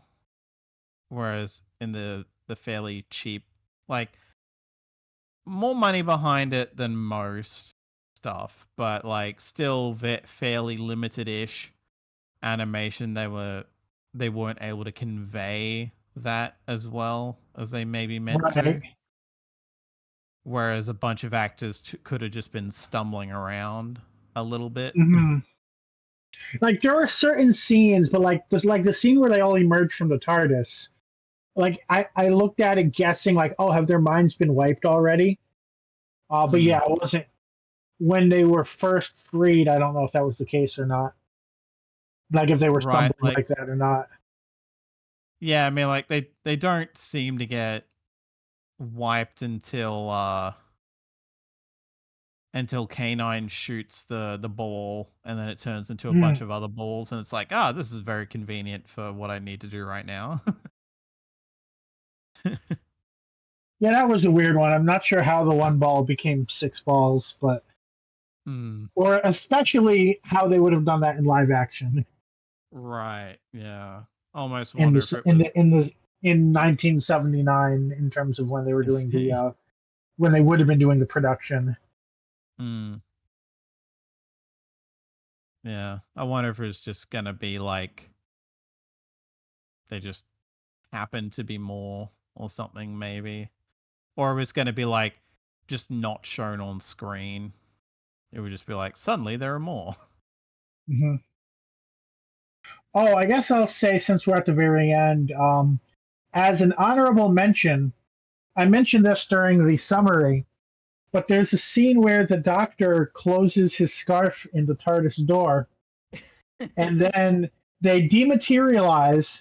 They rematerialize with the scarf no longer being hanging outside the door. And I'm like, obviously that was a mistake. I can understand them Mm, making it in the first place, but you just gone through all this trouble to put this episode together, 40 years right. later. Why would you not fix it in post? Or alternatively, like when they were filming it, because I'm pretty sure the TARDIS dematerializes outside anyway. Yeah. Like, why no one at the time thought, unless the only reason I can think of that they didn't think to be like, oh crap, that's the shot we went with. Or like that's a shot we've decided we're probably going to use because that's funny and it suits a Douglas Adams story. And then no one thought like, hey, maybe we should, when the TARDIS materializes, just try to get it the exact amount same court. So even if it's not like the exact same, it's like Hmm. roughly. All I can think of is that maybe those were shot out of order. Yeah. So like I mean, they the one scene was shot on the set they were using for Chronotis's room, and the mm. other, well, I would have said on location, but then it probably would have been animated. I mean, did they do some location filming? Oh yeah, like all of the majority of the live action stuff that survives is location filming. It was just during the Oh, so okay, so maybe it just was. it was just during the studio stuff that they started having problems So because was of the Chronotis's room a location? Was that like shot on uh Cambridge? it might just be that it was like it honestly would not surprise me if it was like just one of the few studio bits they were able to do, because it's a fairly small set. And all of the sets that seem to be the most that seem to be animated the most are like larger sets, like them being trapped in that holding cell kind of a thing where they can't get out. That's all. Yeah. Every shot for that survives. So that Mhm. seems like, okay, this was a fairly easy set to Which throw is together, so also they got more that evidence done. that it was all filmed out of order. Yeah. Yeah.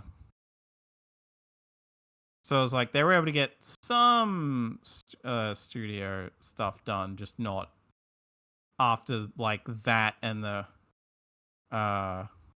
Sally Avon TARDIS room stuff was when they ran into problems.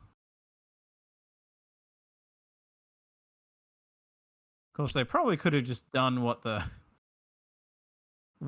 Spearhead from Space did and gone, screw it, let's just film the rest of it on location. But mind you, that would have been a bit hard for all the spaceship stuff. Yeah. But yeah.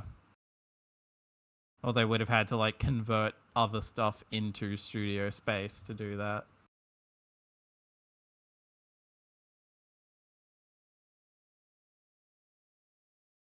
All right. Final thoughts. Starting with Aaron.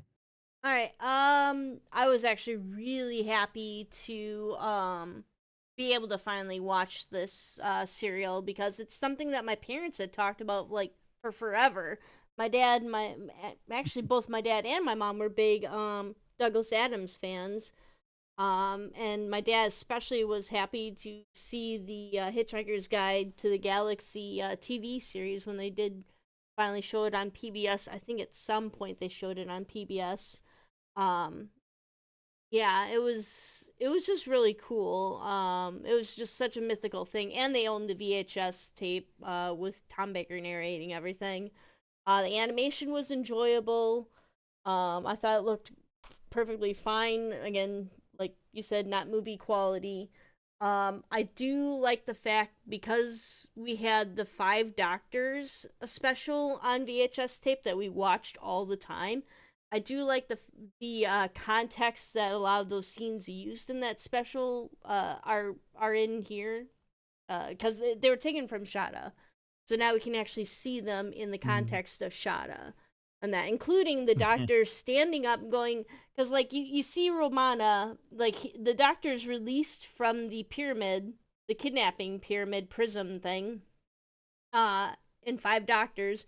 He calls out to Romana. He's laying on his back, calling out to Romana, and she like grabs him, gets him into the TARDIS, and his scarf gets stuck and everything. So it's just, oh, okay. So this is where this goes in the Shada story. This is why he was on the ground in reality. So yeah.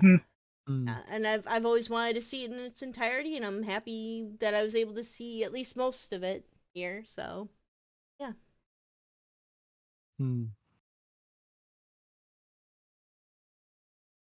That's it for me. All right, Alex. Yeah, this is to me, this is a story that it was nice to finally see. I will admit, I have not seen any of the previous attempts to recreate a finished version of this story. I haven't seen the Big Finish one or anything like that. And the funny thing is, I've owned this on Blu-ray for years. I just never got around to watching it until we were covering it. And I think us covering it all was even just me kind of bugging Bill about it for years. I was like, if we ever have an excuse, if we ever have an excuse or something to fill a slot, need a slot filled or something, that we could probably cover this. It's a shame that you say that, because Flash doesn't exist now, so we can't like you can't watch the Big Finish version for free on the BBC website anymore. Right. Maybe it's probably on YouTube though. Yeah. Maybe. I mean, it wouldn't surprise me if they eventually put it up there on their own for some reason. Or just not care that anyone else has. They might just throw ads on it. Yeah, the thing that I was worried about the most going into this and was kind of relieved about ultimately is that this has so much hype behind it. And like it was supposed to be this lost classic kind of a thing of like, oh, this is going to be amazing. Douglas Adams wrote it, all that, blah, blah, blah.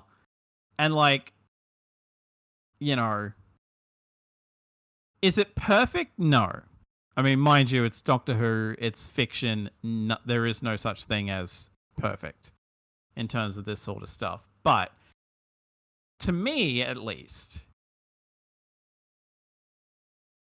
if it didn't live up to the hype, it also wasn't like a major disappointment either. Which is something that you run the risk of with something like this. Is like there was a lot of effort into like doing this justice as far as like recreation and getting as many actors back as they could, etc.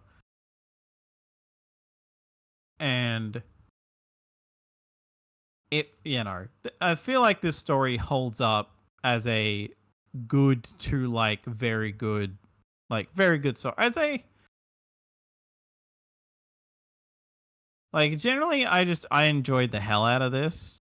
Like, yeah, there's a lot of issues with it, but like the characters in that are so enjoyable that I'm willing to let some of that slide. Oh, pardon me. And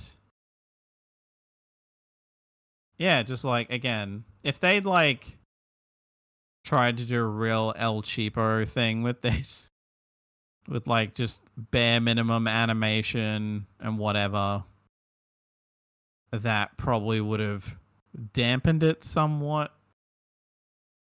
But yeah, it's like, yeah, the script at the time that it was written probably could have used some tweaks, and as I brought up before, there are like a couple of scenes that are ultimately unnecessary. But that being said, for as long as this is, I was surprised they cut so little out by virtue of the fact that this can still be split into a 6-parter. And it feels like, as much as the story can be kind of convoluted at times, it still feels like this justifies being 6 parts. Whereas there are a lot of 6-parters that could barely justify being 6 parts. And like in some cases it just being, oh crap, this other story got canned, so we need to lengthen this one a bit. This one feels like it was specifically planned as a 6-parter. And in the 4th Doctor era, I think there was only one 6-parter per season, which I think makes a big difference in quality between right the 4th Doctor 6-parters versus the earlier ones. Yeah, like it's very much in the vein of like the 7-parters in Pertwee's first season, where I feel like, and maybe I'm alone in this, but I feel like all of those 7-parters justify it by virtue of they knew going in that they were going to be writing stories that long. It still makes them very long. Like they're all about 3 hours, I think, to watch each of them individually. But yeah, like I like this. Is it the best Doctor Who story ever? No. But at the very least it wasn't like a massive disappointment considering the mountains of hype there were for this story for so long. But yeah, I think that's about all I've got.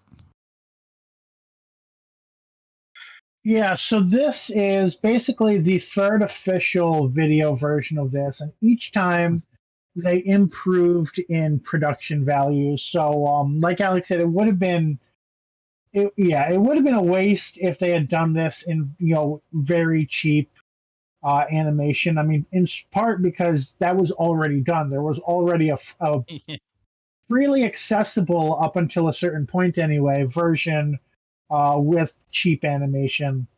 If you're going to re-release and charge money for something that's already available for free, then you definitely want to go ahead and improve it. And I can see, it definitely makes sense that this or, allegedly the version that came out after was even further updated, would be considered the definitive version. It definitely seems as complete as it could be. It has a lot of going back and forth between live action and animation as a result. It almost makes me feel like it would have been cheaper just to animate the whole thing, or easier anyway. But unlike some of the one, and maybe this might have been before they started doing that. I'm not sure.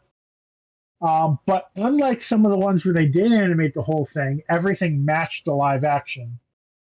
There's a scene in the title card I have here where like the white and gold looks like white and blue, but I think that's the lighting. I wasn't watching closely for it while watching to make sure all the colors matched, but I think it matched the live action pretty well. And now since there wasn't a better time to mention it, I'll just say one thing that's weird about this is the whole the way that Chronotis reveals that he's Salyavis by basically putting the knowledge of how to fix a TARDIS into Claire's brain. By 2011 or so, the Doctor was doing that, except not with his eyes. He was doing it by headbutting people. So I don't know what that means. Maybe the Doctor's Goku and he can just learn things by seeing you do them once. I don't know. But that's kind of funny. I guess what RTD would say is that Shada never aired, and therefore there's never any evidence that this ability was limited to only one person. Right.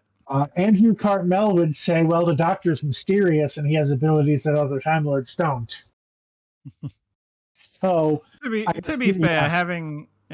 fair, also having been, I think it's a difference between knowledge transference and actually putting part of your mind in another person, kind of a thing. It's like knowledge transference has been an established thing for Time Lords prior to this story. Okay. Because technically they do sort of in a way, because in the Three Doctors they do the sort of mind meld kind of a thing where they all have an internal. Oh yeah, but that's everybody. Discussion. That's everybody together. That's not right. one person making the decision for everybody.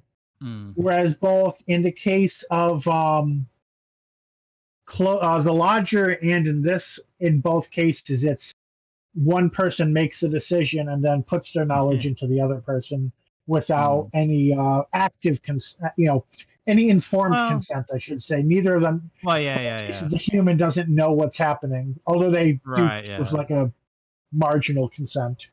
Yeah. All right. Let's rate this. I think we're probably we're well over time. So in our previous review, we reviewed the 8th Doctor version of this, and I didn't write down who did it because this one I'm considering it just to be 2 separate episodes. You have a 4th Doctor show. This isn't the 8th Doctor one needed to be reconstructed. There are differences to the story. All right, so starting with Aaron, how do you rate this version of Shada? Well, I can finally die happy having seen this Oh wait, in as I'm sorry. I said we rated I said we were doing the other one, but I don't think I ever finished my sentence and said what the oh rating was. Did I? no, I don't think you did. Sorry, that's my brain lately. We rated it a 4.30 with the Eighth Doctor version. All right, go ahead. Sorry to cut you off. Yeah, I can finally say that I can die happy having seen Shada now as complete as it's going to be. So, and of course it does have its flaws. So I'm going to give this a 4.5 though still. I feel it does live up to most of the hype, especially with the Douglas Adams writing. And of course Tom Baker's and Lala Ward's 4.5. performances. All right, Alex. Yeah, I'm basically in agreement with Aaron. It's like it's got just enough to keep it from being a 5, but it's still up there. I think this unanimous. What I have enough nitpicks to keep it from being a 5, but really like dragging it below a 4.5 doesn't seem fair because the writing is just that solid in most ways. Yeah. Even like the last thing I was just talking about, if anything, that's again a criticism of that wouldn't be Moffat at that point. It would be whichever Gareth it was. So yeah, this it's not flaw. It's not quite to the 5.0 level. Partially again, like I said, it's in a plot would probably be easier to remember if it was a 5.0. But I can't really give it below 4.5, which of course 4.5s. The average is 4.5, which places this from numbers. Oh, that's a very common rating, apparently. Yeah. From numbers 59 through 86 or through 87 now, out of at least 483 things reviewed.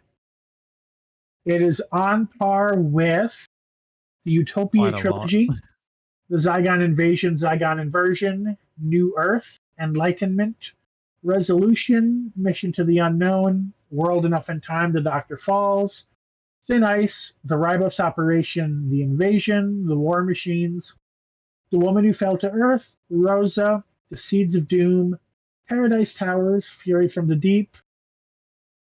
And that's it for regular episodes.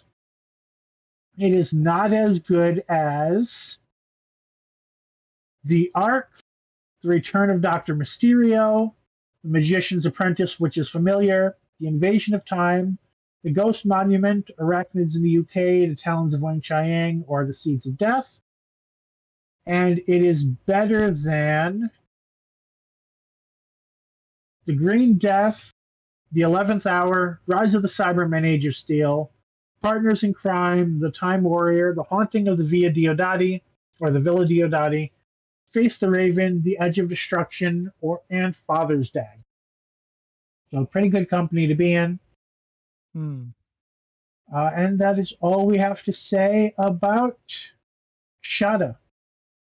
So let us know in the comments what you thought of Shada if you've watched it or if you've watched any version of it.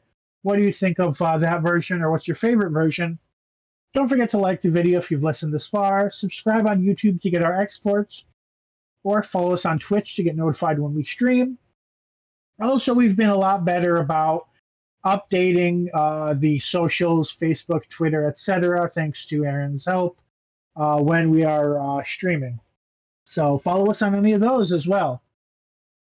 Since several of us will be traveling during our next scheduled podcast week, we will instead return on March 8th with our annual celebration of Elizabeth Sladen, with Buried Secrets, written by David Bishop and starring Elizabeth Sladen as Sarah Jane Smith, Jez Fielder as Josh Townsend, and Sadie Miller as Nat Redfern. We will see you then.